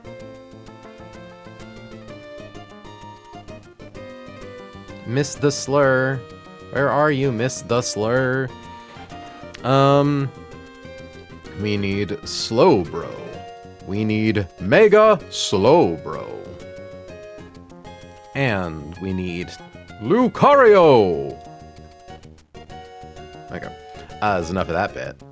So for this, Dragonite is going to be level 92. Why are we pre-toxic and... Oh, right. Okay. So Dragonite here needs Choice Scarf. Export. Import. Urshifu needs a Lumberry.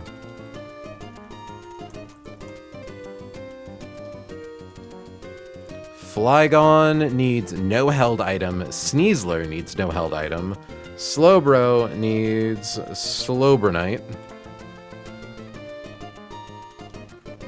And needs to know Icy Wind. Icky Wind.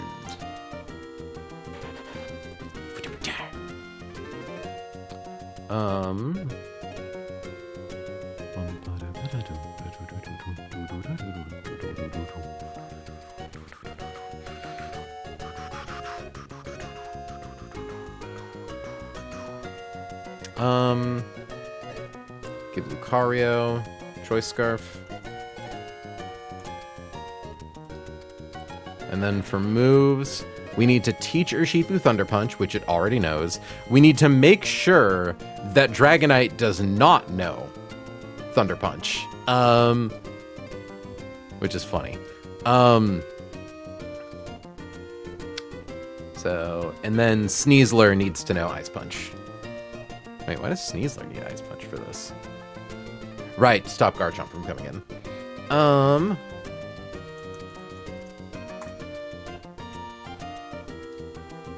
Or import, expert belt, no held item.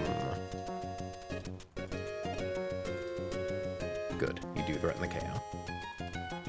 You threaten the KO in both places. Nice. Okay. So, first things first. It is Dragonite at level 92 with Choice Scarf versus Scolipede. Scolipede has Focus Sash, has Infestation, Toxic Spikes, Spikes and Endeavors. A real son of a gun with minimized HP and defensive IVs because it wants you to hit it down to 1 HP so it can then get you with Endeavor. It's very, very tricksy. Thankfully, with Choice Scarf, we are faster than it. Dual Wing Beat lets us one-tap it, so we don't need to worry about that bullshit. Now, the game doesn't, or Switch in AI doesn't know that we're choice locked. So Garchomp thinks we fast one-hit KO it with Draco Meteor. Tauros doesn't think that we fast one-hit KO it, but it does see that we fast out damage it.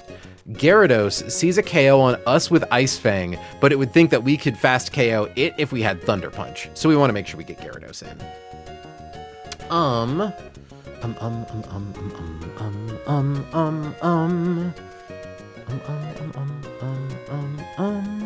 Do I just want to get to level 95 for this?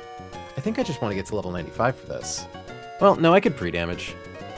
Yeah, I think I was just going to pre-damage. Because level 92... Hold on. 240 HP. Nothing in here. And it doesn't matter that Scale Shot sees a kill because we threaten fast KO. Okay. Yeah, I just got to pre-damage Dragonite to 240.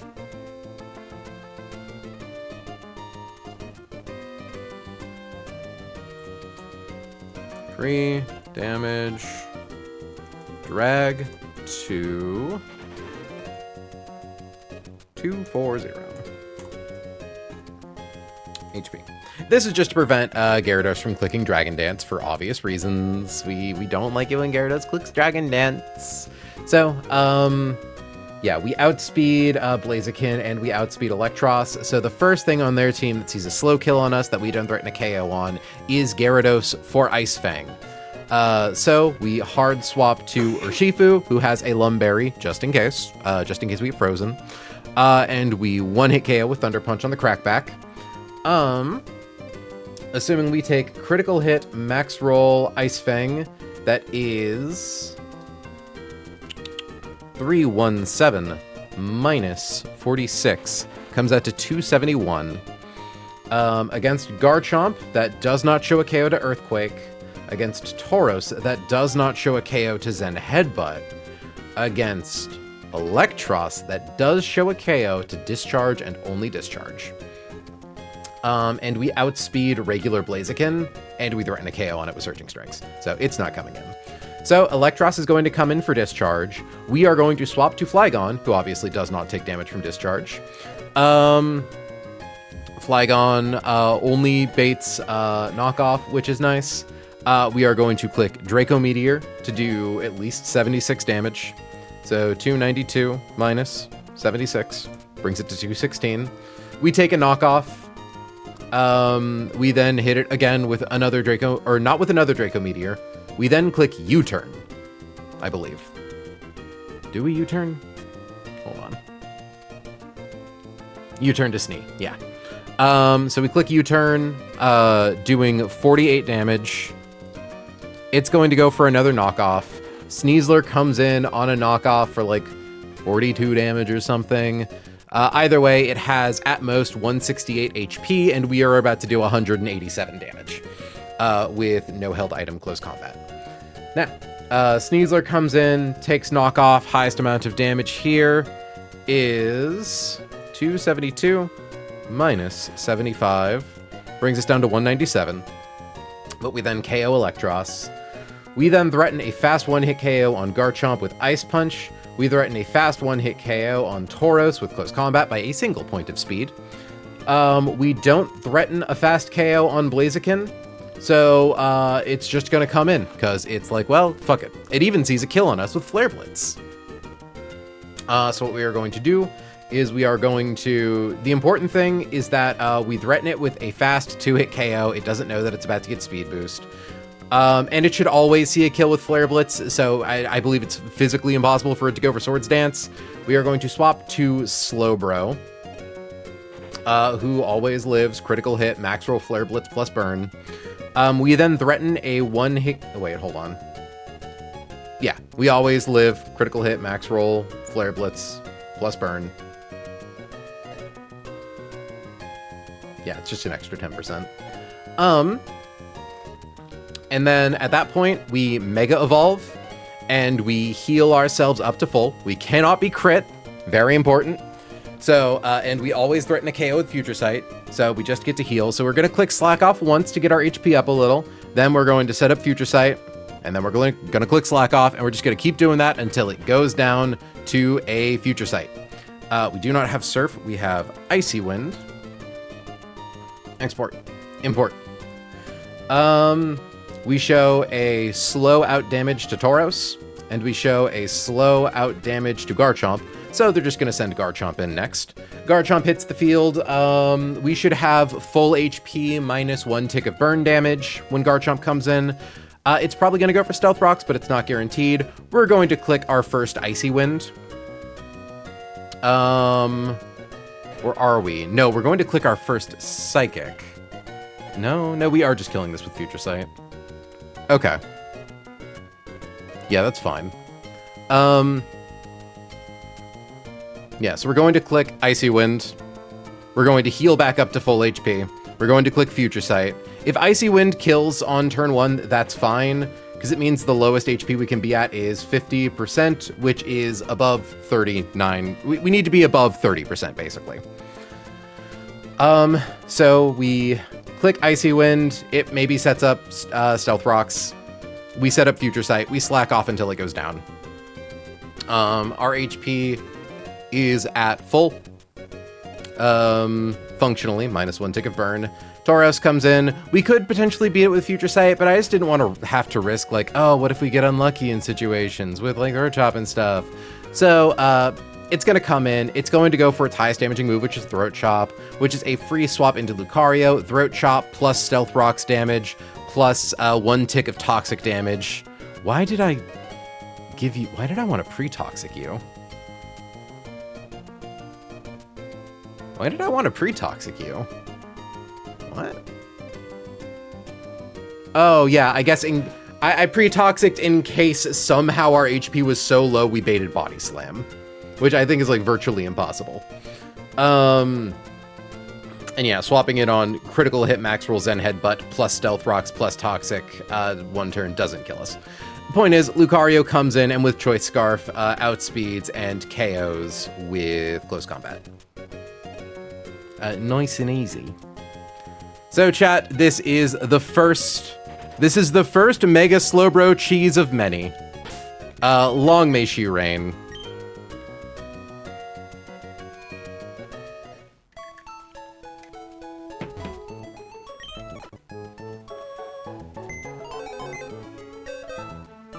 Okay.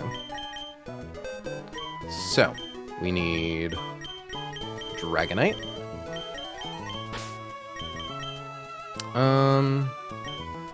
We need Urshifu. We need Flygon. Flygon. We need the Slur. And we need Lucario. Just need Kalen.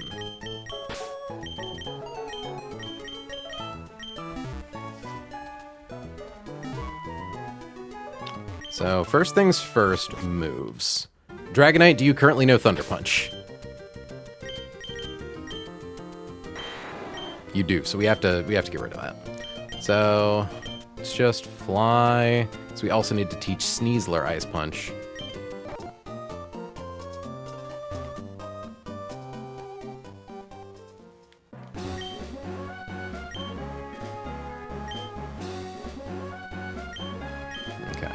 Yeah, we'll just teach it Ice Punch. I think it needs it later anyways.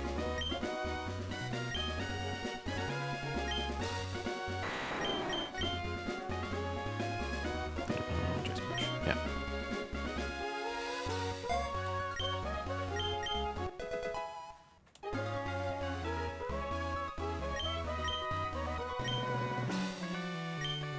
And then Ice Punch on Sly. We can just drop Aerial Ace.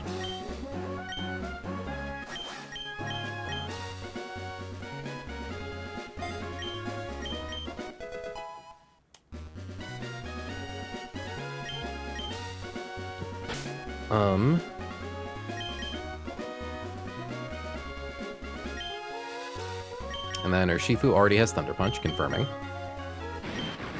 Yes. Okay, and we already have 2 Choice Scarves. So let's level up Deidre to 92.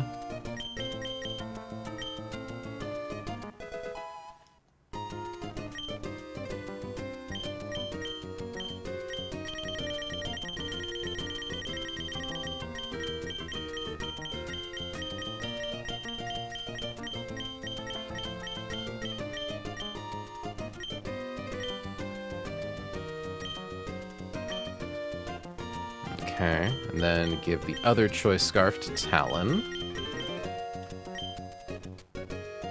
And then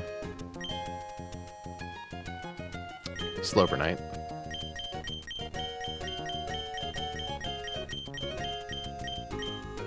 The sacred item.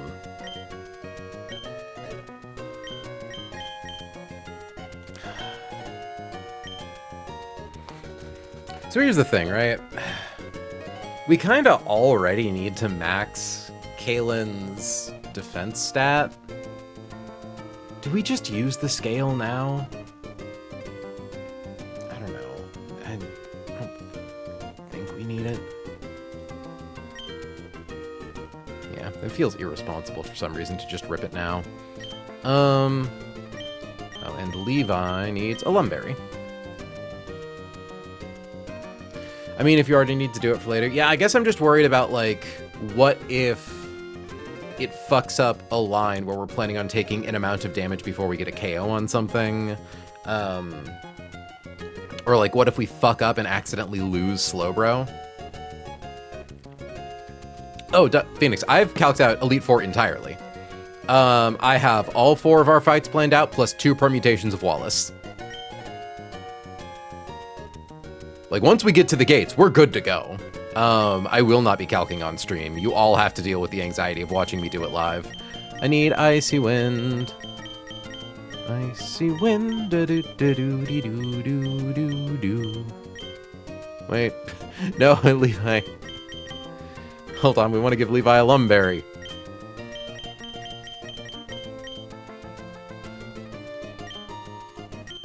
Oh yeah, damn, yeah. Curse of me only being able to Mondays. I'm a bit behind. Apologies. I mean, I did those calcs off stream, so you couldn't reasonably know that unless, you know, you heard me mention it. Okay. Icy Wind, Hughes.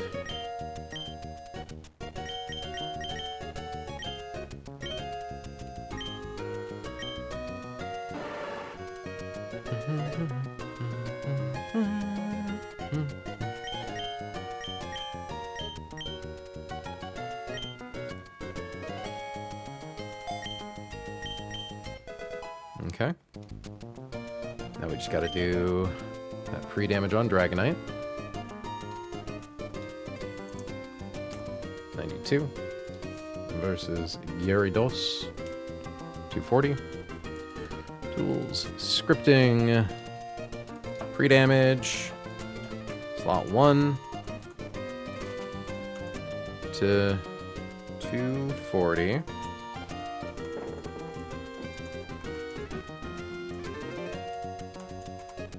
And pre-toxic. Slot 6. We were able to pre-toxic slot 6 by going and encountering a wild Salazzle. So that's why we're able to toxic our steel types. Now, with all that being said and done, I do actually need to pee, so I will be right back. Just a second, folks.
I return from the piss zone. The zone where piss happens. Yes.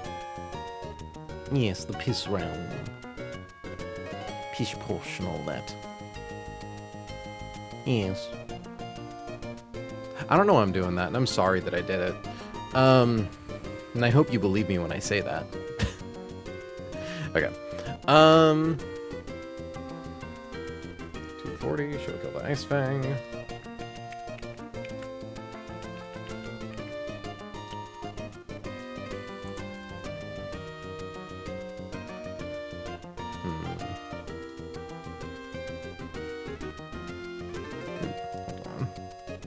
Just confirming.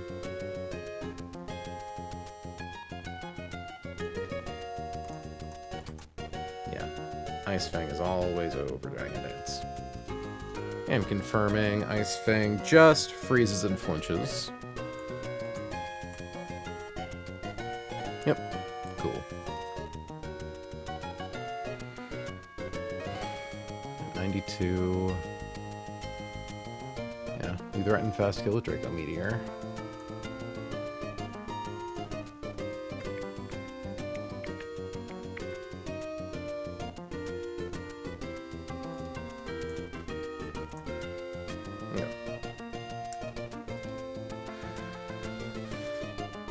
Confirming without Choice Scarf. Our speed should be 180.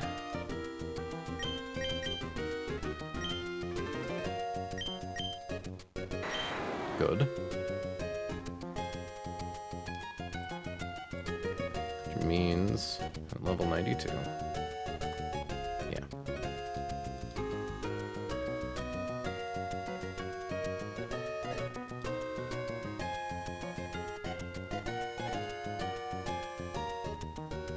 Honestly, I kind of question if we're even doomed to Garchomp War to somehow come in early, because Slowbro does just kind of shit on it. It's kind of funny. Okay.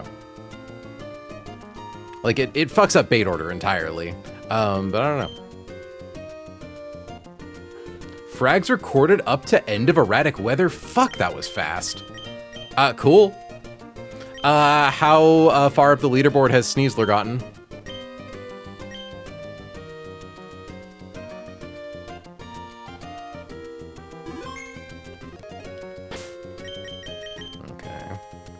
So, Deidre has Ice Punch instead of Thunder Punch. Levi has Thunder Punch, has a Lumberry in case he gets frozen. Draco Meteor and U-turn. 8th at 50 frags. Fucking crazy. And it's going to get worse. Sly does a lot in Wallace's gym, and evidently just got fucking 3 frags on Wally, 6 frags on that last fight. I wholly expect Sneasler to be at 100 frags by the end of this. Oh, it's jumping into the top 4 momentarily? Yeah. Because I imagine the gap between 8th and, like, 3rd really isn't that huge. I know it's mostly Arcanine, Torterra, and Roserade sitting at the tippy top.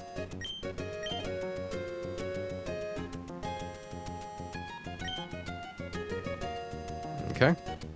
I guess move confirmations. So Deirdre has Choice Scarf, has Dual Wing Beat. Levi has Lumberry, has Thunder Punch. Elixir has nothing, has Draco Meteor, has U-turn. Sly has nothing, has Close Combat. Ooh, hold on, yeah, because we drop our stats, that's right. We use CC, we drop our stats, but we still threaten a fast KO on Garchomp and on Tauros, preventing them from coming in. And honestly, if we KO'd Electros and Garchomp came in instead of Blaziken, it would be fine. Yeah. Slowbro. God, y'all ready for this thing?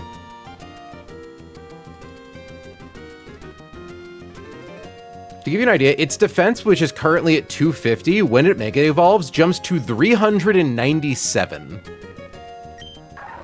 Possibly the second most min-maxed Mega Evolution in the game.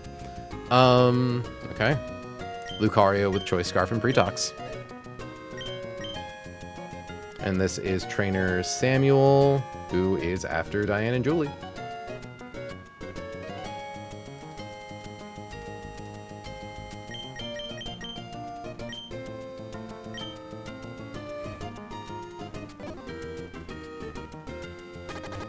Apologies for that.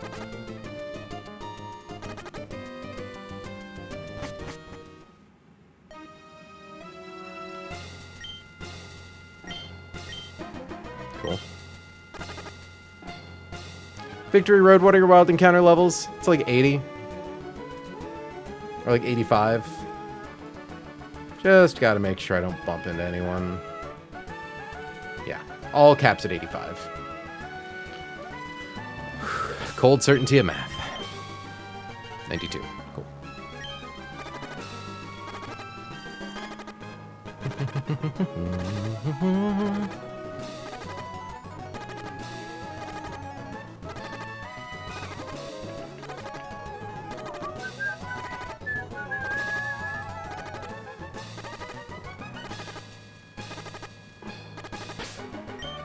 I taught Kaylin Icy Wind, right? Yeah.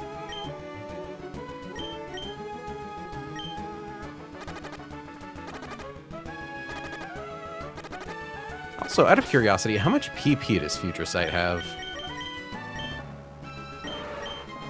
10. Nice. What a cool move. 4.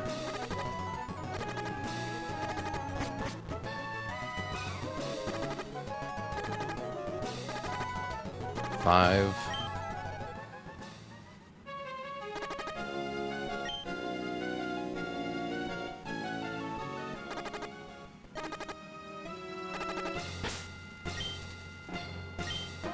We heal up Lucario right now just to be safe.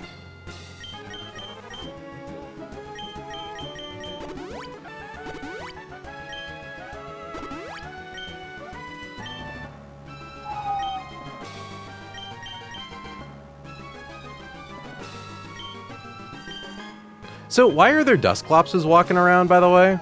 I noticed those on the map. Do they just, like, teleport you out?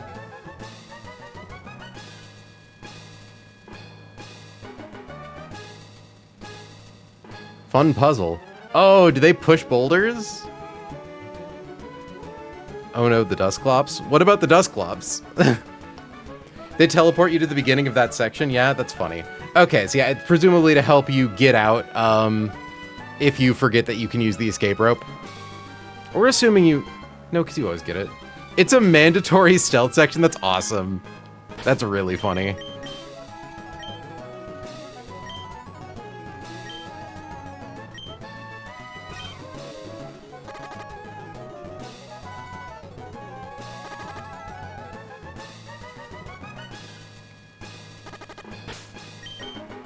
Okay.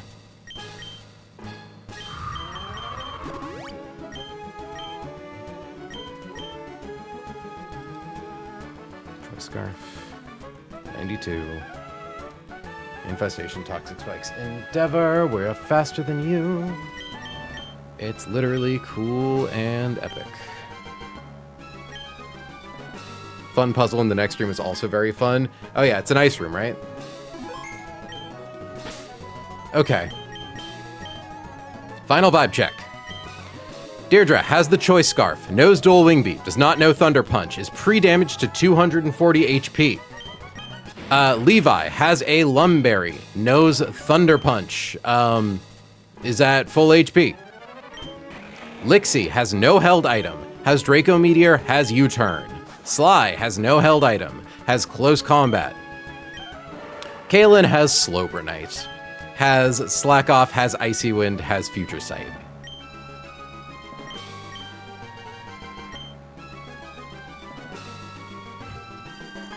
Cold certainty of math.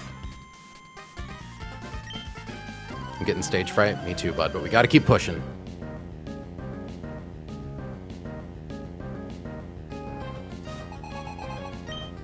Out comes Scolipede.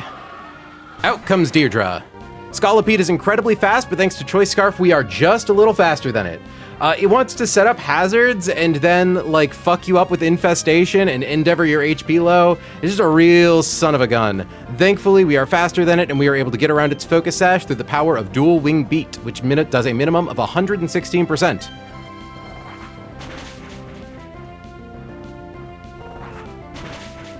Epic. Now, we should show a fast KO to Garchomp, and a fast out damage to Tauros, and show a KO to Gyarados Ice Fang.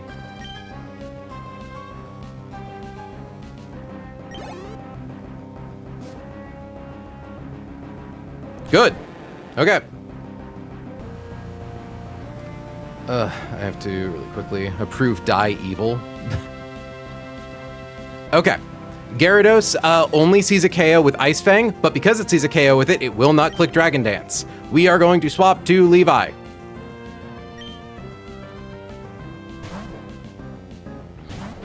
Levi is a Lumberry in case it gets frozen.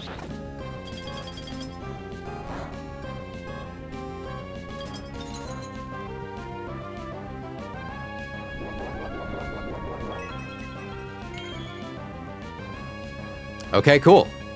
Glad we brought that. My brain was like, I don't remember equipping the Lumberry. We equipped the Lumberry, right? Okay, we are faster than Gyarados. We one-tap it with Thunder Punch. There's only one thing on their team that sees a kill on Levi, and that is Electros. So it should come in next. Good. Electros is really annoying to kill just because you can't get it with super effective damage and it's really hard to nuke, and this one has an Assault Vest. It wants to go for its highest damaging move here, which is Discharge. So we are going to swap to Lixie.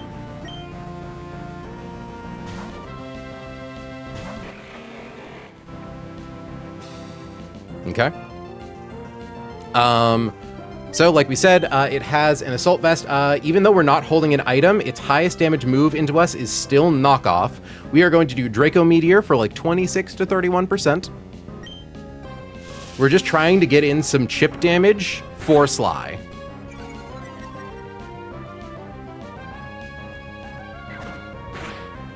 Okay. It's going to go for Knockoff again. We are going to click U-turn to get in another 16 to 19%. And bring in Sly.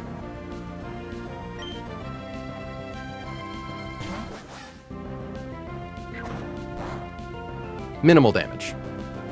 After those two hits, I believe Close Combat with no held item does a minimum of 64%. So we are able to kill this Chud. Now, thanks to Close Combat, we show a fast kill to Tauros. Thanks to Ice Punch, we show a fast kill to Garchomp. So it should always be Mega Blaziken in next, but if it's somehow Garchomp, it should be fine. Which I think is awesome. In comes Blaziken. Blaziken does not know that it's about to go Mega. At our decreased stats, it always sees a kill with Flare Blitz. At least, I think it could maybe go for Close Combat. It doesn't matter what it clicks here. The point is, it can't click Swords Dance because it sees kills and it sees that we have a fast 2-hit KO. So we are going to swap to Kalen.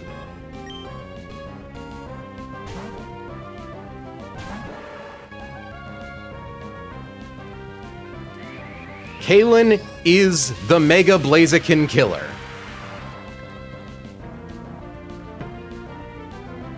This is the only turn you can crit me.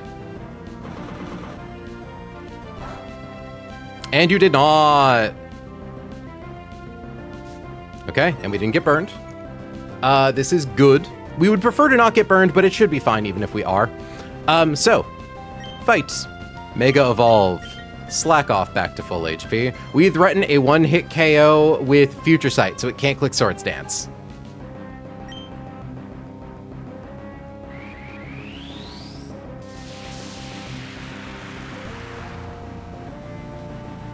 Hilarious.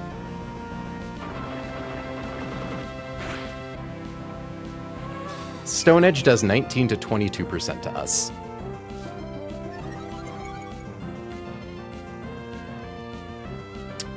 We are going to click Future Sight. It's possible that it could click Flare Blitz. It's like low odds for it to choose it, but it could. We would obviously prefer it not because Flare Blitz has like a 30% chance to burn. But now we just click Slack off until Future Sight goes off.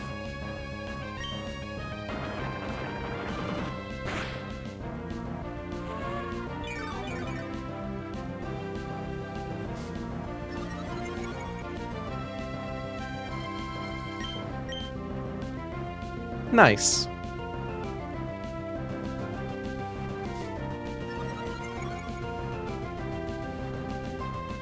L Blaziken. We are at full HP with Garchomp coming in. Ow! That's really loud. Alright, in comes Garchomp. Garchomp does a max of 35% with Earthquake. We're gonna click Icy Wind. Set up Stealth Rocks anyways.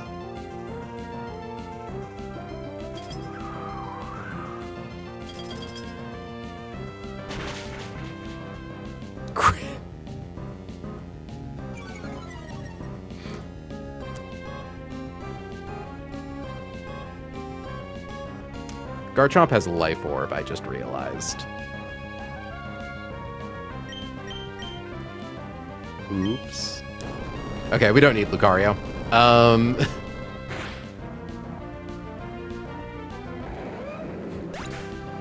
That's right, I forgot the plan was to click Icy Wind and then just spam Slack Off until it died.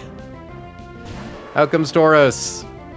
We're at 204, its highest damaging move is Throat Chop. To my knowledge, Slack Off isn't a sound-based move. It's not. Confirming that Throat Chop just does that. Yep, for 2 turns, target cannot use sound-based moves. So we are going to Vite, and we're just gonna click Slack Off, like Lamau. Man, that'd be so scary if it could crit. Shame about that. Yeah, and I think we can just click Psychic, because turn 1 was the turn Garchomp went down, turn 2 was last turn, so Future Sight's gonna go off this turn. Oh, that's right, it's Sheer Force anyway. My sounds are fine. Does that count?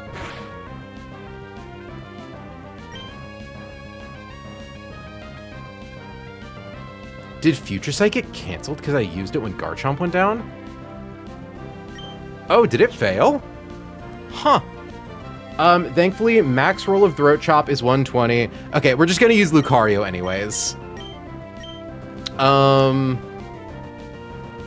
That was an interesting bug, I think. Yeah, it can only go for Throat Chop here. So we are going to swap to Talon. Oh, right, it is Sheer Force. I really didn't need to pre-poison. Or maybe it delayed it by a turn?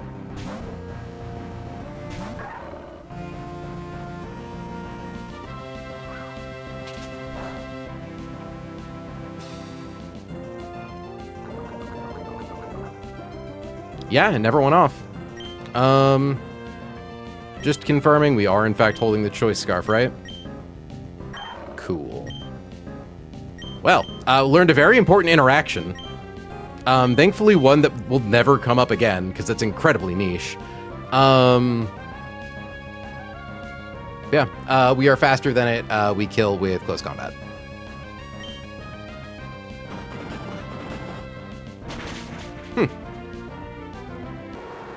Yeah, no, I guess if anyone's able to rewind and see if it specifically said, like, Future Sight failed because there wasn't a target. Yeah, thank you for the backup, Talon. It would have been fine. We could have lived Throat Chop and slacked off until we were safe to... Actually, we could have just clicked Psychic again. I think that was completely unnecessary, but still. Either way, 1, 2, 3 fights down. 8 battles, guard the gate.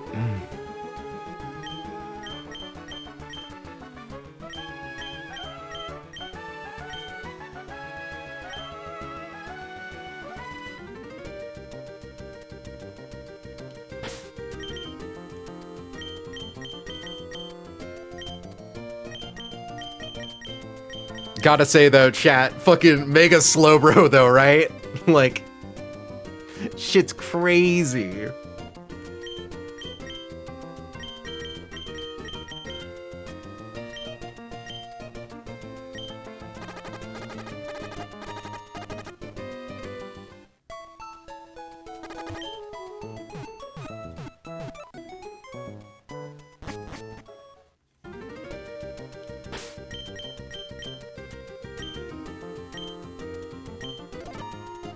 Okay. I think the next fight is the rain one. Yeah, it is. I don't think we're gonna run this one. I think we're just gonna like, I don't know. We have 25 minutes. I think we can, like, review the line and get our prep done. Make a Slibro so well. Genuinely, like, because I know a lot of people were really surprised that I went and got Slobronite while we still had VR to go, but, like, boy, does it do shit in VR. Very cool shit in VR. Bum bum bum bum bum ba da da da da da da da da da da da da da da da da. Tech said future sight failed. Yep, interesting. Okay, well, I'm glad we learned, because I guess that could be relevant for like double battles. Thankfully, it's not. That's not a strat we ever tried using. Huh. Yeah, no, thankfully never punished. If we needed to, we could have sacked, like, Flygon. I don't think Lixie's used in any other fights after this. I obviously don't want to sack Lixie, but...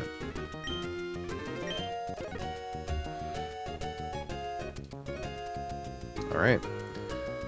Next up, Rain Team.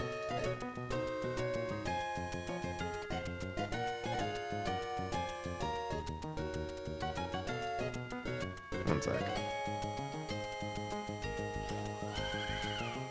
Oh, hold on. Let me go into the Pokemon menu so we stop hearing Florigis crying out for sex. There we go. Alright. Or was that Togekiss? No, I think it was Florigis. Alright, so for this fight, we need Electrode. We need Lucario. We need Roserade. I'm gonna put Sceptile in first. We need Sceptile, and we need Roserade. We need Walrein. And we need Turtonator. Turtonator's before Walrein. Roserade is after Walrein. Okay, so we need an Electrode at level 93. Electrode needs to go learn Thunder. We need to pre-damage it to 216, equip it with a Life Orb. So, here, Life Orb. Never melt ice. Sceptile needs a Choice Scarf.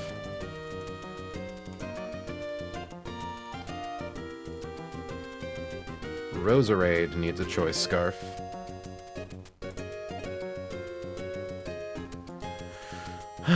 Walrein gets a Citrus Berry.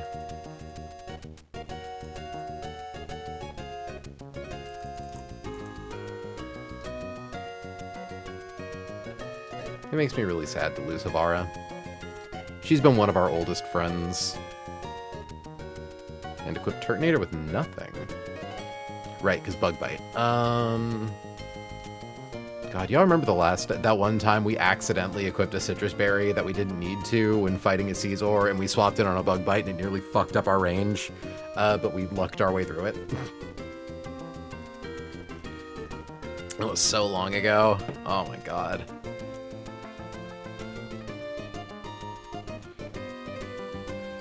It thankfully wasn't that bad. Like, it was just like... God, I don't even remember specifically. Anyways. So, turn 1, Pelipper hits the field, sets up Drizzle. It has a Walkenberry to reduce the power of Electric-type moves. However, that does not stop the incredible base 80 special attack minus special attack nature, Electrode Hisui hitting it with a perfectly accurate Thunder in the Rain with Life Orb. Dropping it immediately. By pre-damaging to 216... 216. We lose 23 HP to Life Orb, going down to 193. Gorobus is slower than us, and we threaten it with a one-hit KO with Thunder, so it does not come in. So it should be Dragonite coming in for Dragon Claw, 193. Because we only need to show it the top roll, since it doesn't have any setup moves. So it comes in, sees its highest damaging move is always Declaw. Yeah, better than Earthquake, better than Hurricane. Barely better than Earthquake. So it goes for Declaw. We Volt Switch to Lucario. Lowest roll of Volt Switch is 34. So 301 minus 34 is 267, which breaks multi-scale. Into Lucario, Ice Punch does 288 damage, which you might note is more than 267. Lucario is also barely faster than Dragonite. And taking one Dragon Claw, we bait in Gorobis, who always sees a KO with Surf. Dragon Claw can never miss, so it's always going to be doing that. Specifically, this is to stop it from clicking Shell Smash. So it sees a kill with Surf. We swap to... The original plan was Roserade, but we're sacking into Sceptile later anyways, so we may as well raw swap to it now. We swap to Sceptile on Surf. We outspeed Gorobis. Man, I'm just looking at this thing's speed, and it's like, fuck. In the rain, getting, like, Shell Smash off, and it's, like, still only barely faster than +1 Sceptile. Okay. But Sceptile hits the field versus Gorobis. Always lives a Surf, outspeeds, one-hit KOs with Leaf Storm. We are faster than Scizor, we are faster than Whimsicott, we are faster than Mega Swampert, and it doesn't even realize it's about to become that. So they're just going to send in the first thing that sees a KO on us. That should be Scizor. Scizor specifically will see a kill with Bug Bite and a kill with Bullet Punch. Because Bullet Punch is a priority move, it is forced to go for that over Bug Bite. So we can swap to Talon to eat that Bullet Punch and then swap to Turtonator. I don't think we need to worry about that though. I've done the math, we don't need to worry about that. So I think we can just raw swap to Turtonator, who takes equal damage from Bug Bite and Bullet Punch, hits the field, takes a second hit, and we one-hit KO with Overheat. Even in the rain, we one-hit KO with Overheat. So, assuming we take at most 56 damage twice, 222, minus 56, minus 56, goes down to 110, is our lowest possible HP. It'll be Whimsicott in for Weather Ball at 161. Well, hold on. Yeah, because confirming, we're always taking that Bug Bite into Bullet Punch. Like, we're always taking at least 2 hits, and those 2 hits will always put us into Weather Ball range. So, it comes in, it sees Weather Ball. It could potentially see Hurricane, and that's why we have to use Havara. It's going to go for one of these 2 moves. I mean, theoretically, it could go for Grass Whistle. It's very unlikely, but it could happen. We are going to swap to Havara. Havara taking a critical hit Hurricane, or taking a critical hit Weather Ball. Doesn't matter if she gets confused. Neither of them put her into range to showing a kill to anything other than Energy Ball. So, she's going to hit the field. We are going to swap to Roserade. Roserade takes Energy Ball with Aplomb. Even if we get a -1 Spadef, it's fine. With Choice Scarf, we are faster than Whimsicott. We are pre-burned, so that way it can't get us with Prankster Grass Whistle. So we just outspeed and KO with Sludge Bomb. And lastly, in comes Swampert. Unfortunately, if we're fighting both Gorobis and Whimsicott with Roserade, it's really hard to guarantee that we don't get, or that we don't, words are hard. That we only show it a kill with Earthquake instead of Liquidation. I think it's like, I don't even think it's possible. You know, it's like pretty much always going to see a kill with Earthquake. And it's like basically guaranteed to always see a kill with Liquidation or Stone Edge. If we could guarantee that it only saw a kill with Earthquake, we wouldn't need to sack here. We could just raw swap to Sceptile. But unfortunately, Mega Swampert, crit Liquidation, always kills Sceptile. So we are going to swap back to Havara. We are going to sack her. Sceptile comes in. Even in Swift Swim, Sceptile with a Choice Scarf is faster than Mega Swampert. We one-hit KO with Leaf Storm. It goes down. Not too bad. So we'll get this prepped, and then I think I'll call it for tonight, and we'll run through it first thing on Thursday. Sorry these streams have been kind of short, chat. I know you all probably don't mind that much. I just, huh.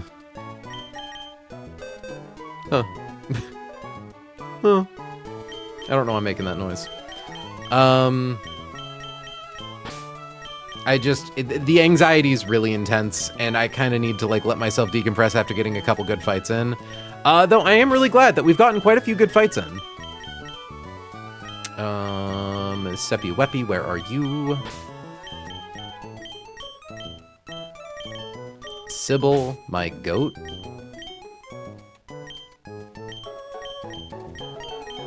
Understandable. This is a lot to be locked in for. Yeah, and it's like, we're gonna get there. Ideally after, like, next stream, I would love to, like, get up to Veto. I think a lot of the fights after this one are pretty easy. Except for the one where we have to, like, PP stall. But it's not even that it's hard, we just have to PP stall, that's annoying.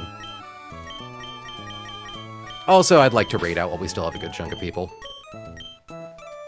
None of these guys can fly, so I will leave Sybil in the box for a second. God, Datus, you're cool. Okay. So first, Deidre, fly us to Fortree City. Ba-ba-ba-ba-da.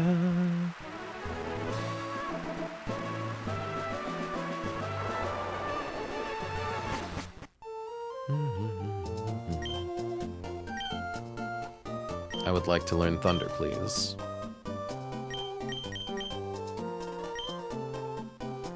Man, this guy's like a sex freak.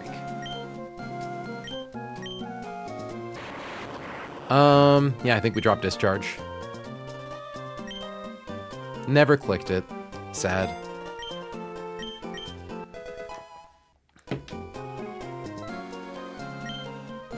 Okay. Now we need to go teach Talon Ice Punch. We're gonna delete Aura Sphere for it, but thankfully, like, we still have our Aura Sphere TM, so if for whatever reason Talon needs to get Aura Sphere back, we have a way to give him Aura Sphere back.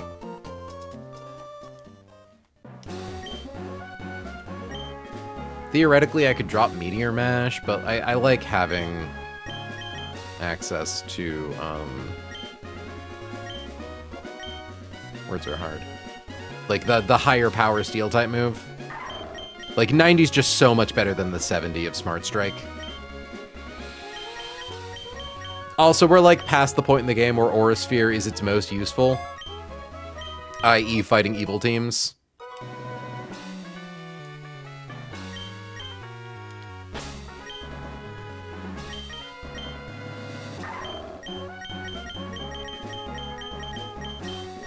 And, like, having a coverage move on Lucario ain't bad.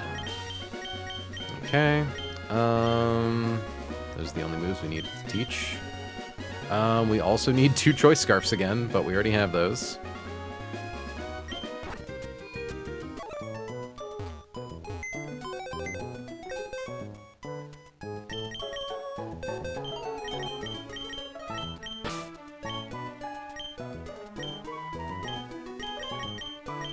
And honestly, I might be able to sack someone else instead of Walrein. So part of why I kind of don't want to have to run this fight tonight is so that I can take the time to look at other options. Because I think with how we're doing this, I might be able... No, I can't.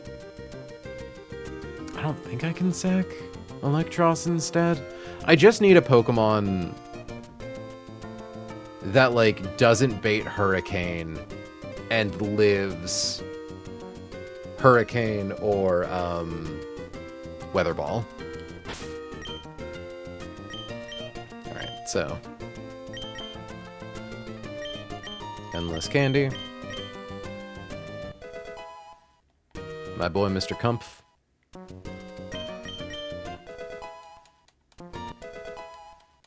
We have no reason not to level up Havara to 95, so we'll do that.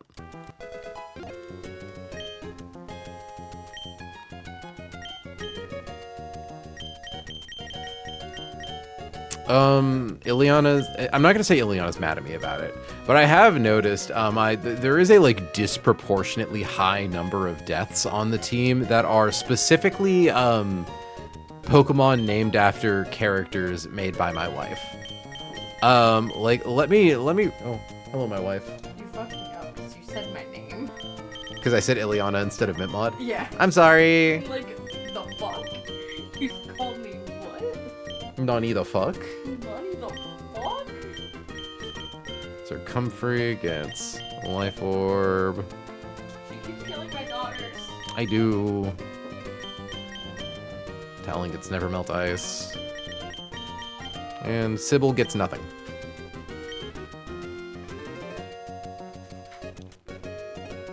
I don't need the eject pack for the Elite Four.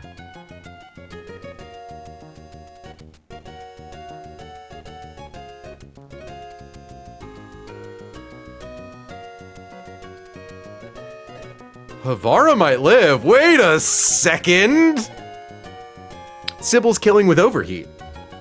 We kill with Overheat. It procs our own eject pack of Caesar's moves: Bug Bite, Bullet Punch, Quick Attack, Swords Dance. Pikachu. Yeah, because I don't need the eject pack. Fuck, I could use the red card.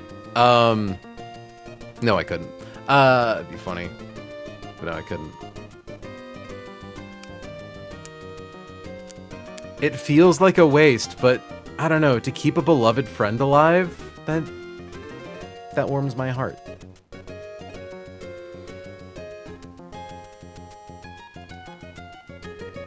Because, like, what would it be? Hard swap to... They would send in Whimsicott against Electrode. Yeah, it would be Weather Ball and Whim. I'd have to explore this. I'd have to explore this a little more. For right now, I'm going to do my pre-damage. There's only one pre-damage, and I'm going to do my pre-burn.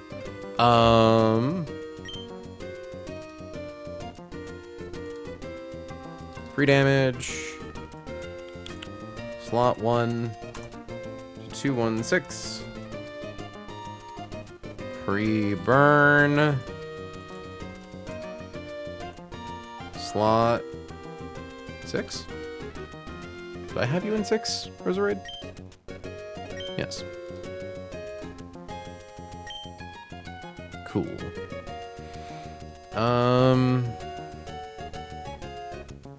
Yeah. Electrode knows Thunder.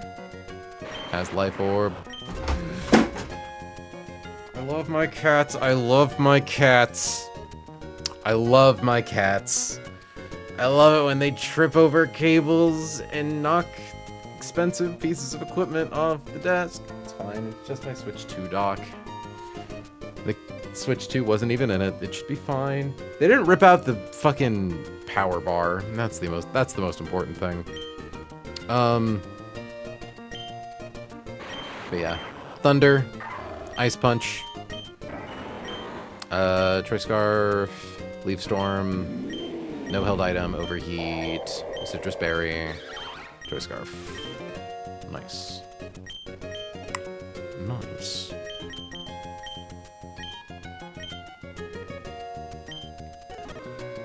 But yeah, because a Roserade at full HP that, like, comes in on Whimsicott on Energy Ball, I think always baits Earthquake, right? Well, I don't know if it works. I need to explore it. I don't know if it works. Either way, 3 fights down, 8 more to go. E4 has been calced. I currently have a run and bun Hall of Famer checking my work right now to make sure that everything's good, but like, oh, I want to run with this. We still have to do those 5 fights, but it shouldn't be too big of a deal, I imagine. Hold on. Don't goodnight me yet. Hold on, stick around for 3 seconds so I can get the cloud of rating with an audience of more people. Please, I'm a crumb of clout, my lord. Yeah, Cheesemo's at it right now. We raid Cheesemo on Mondays. So I think it's case sensitive, right? CHEEZMOTV.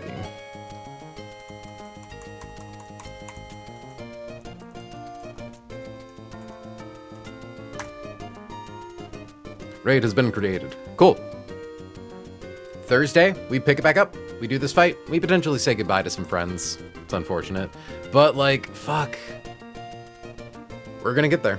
We have we have all the lines done. All the lines seem good. Mega Slowbro is cracked. I don't have too much to say, really. Thank you all so much for joining me. Until next time, I have been April. She has been May. You have all been incredible. And I'll catch you all in the next one. See you on Thursday. Have a good night. Sending out raid. And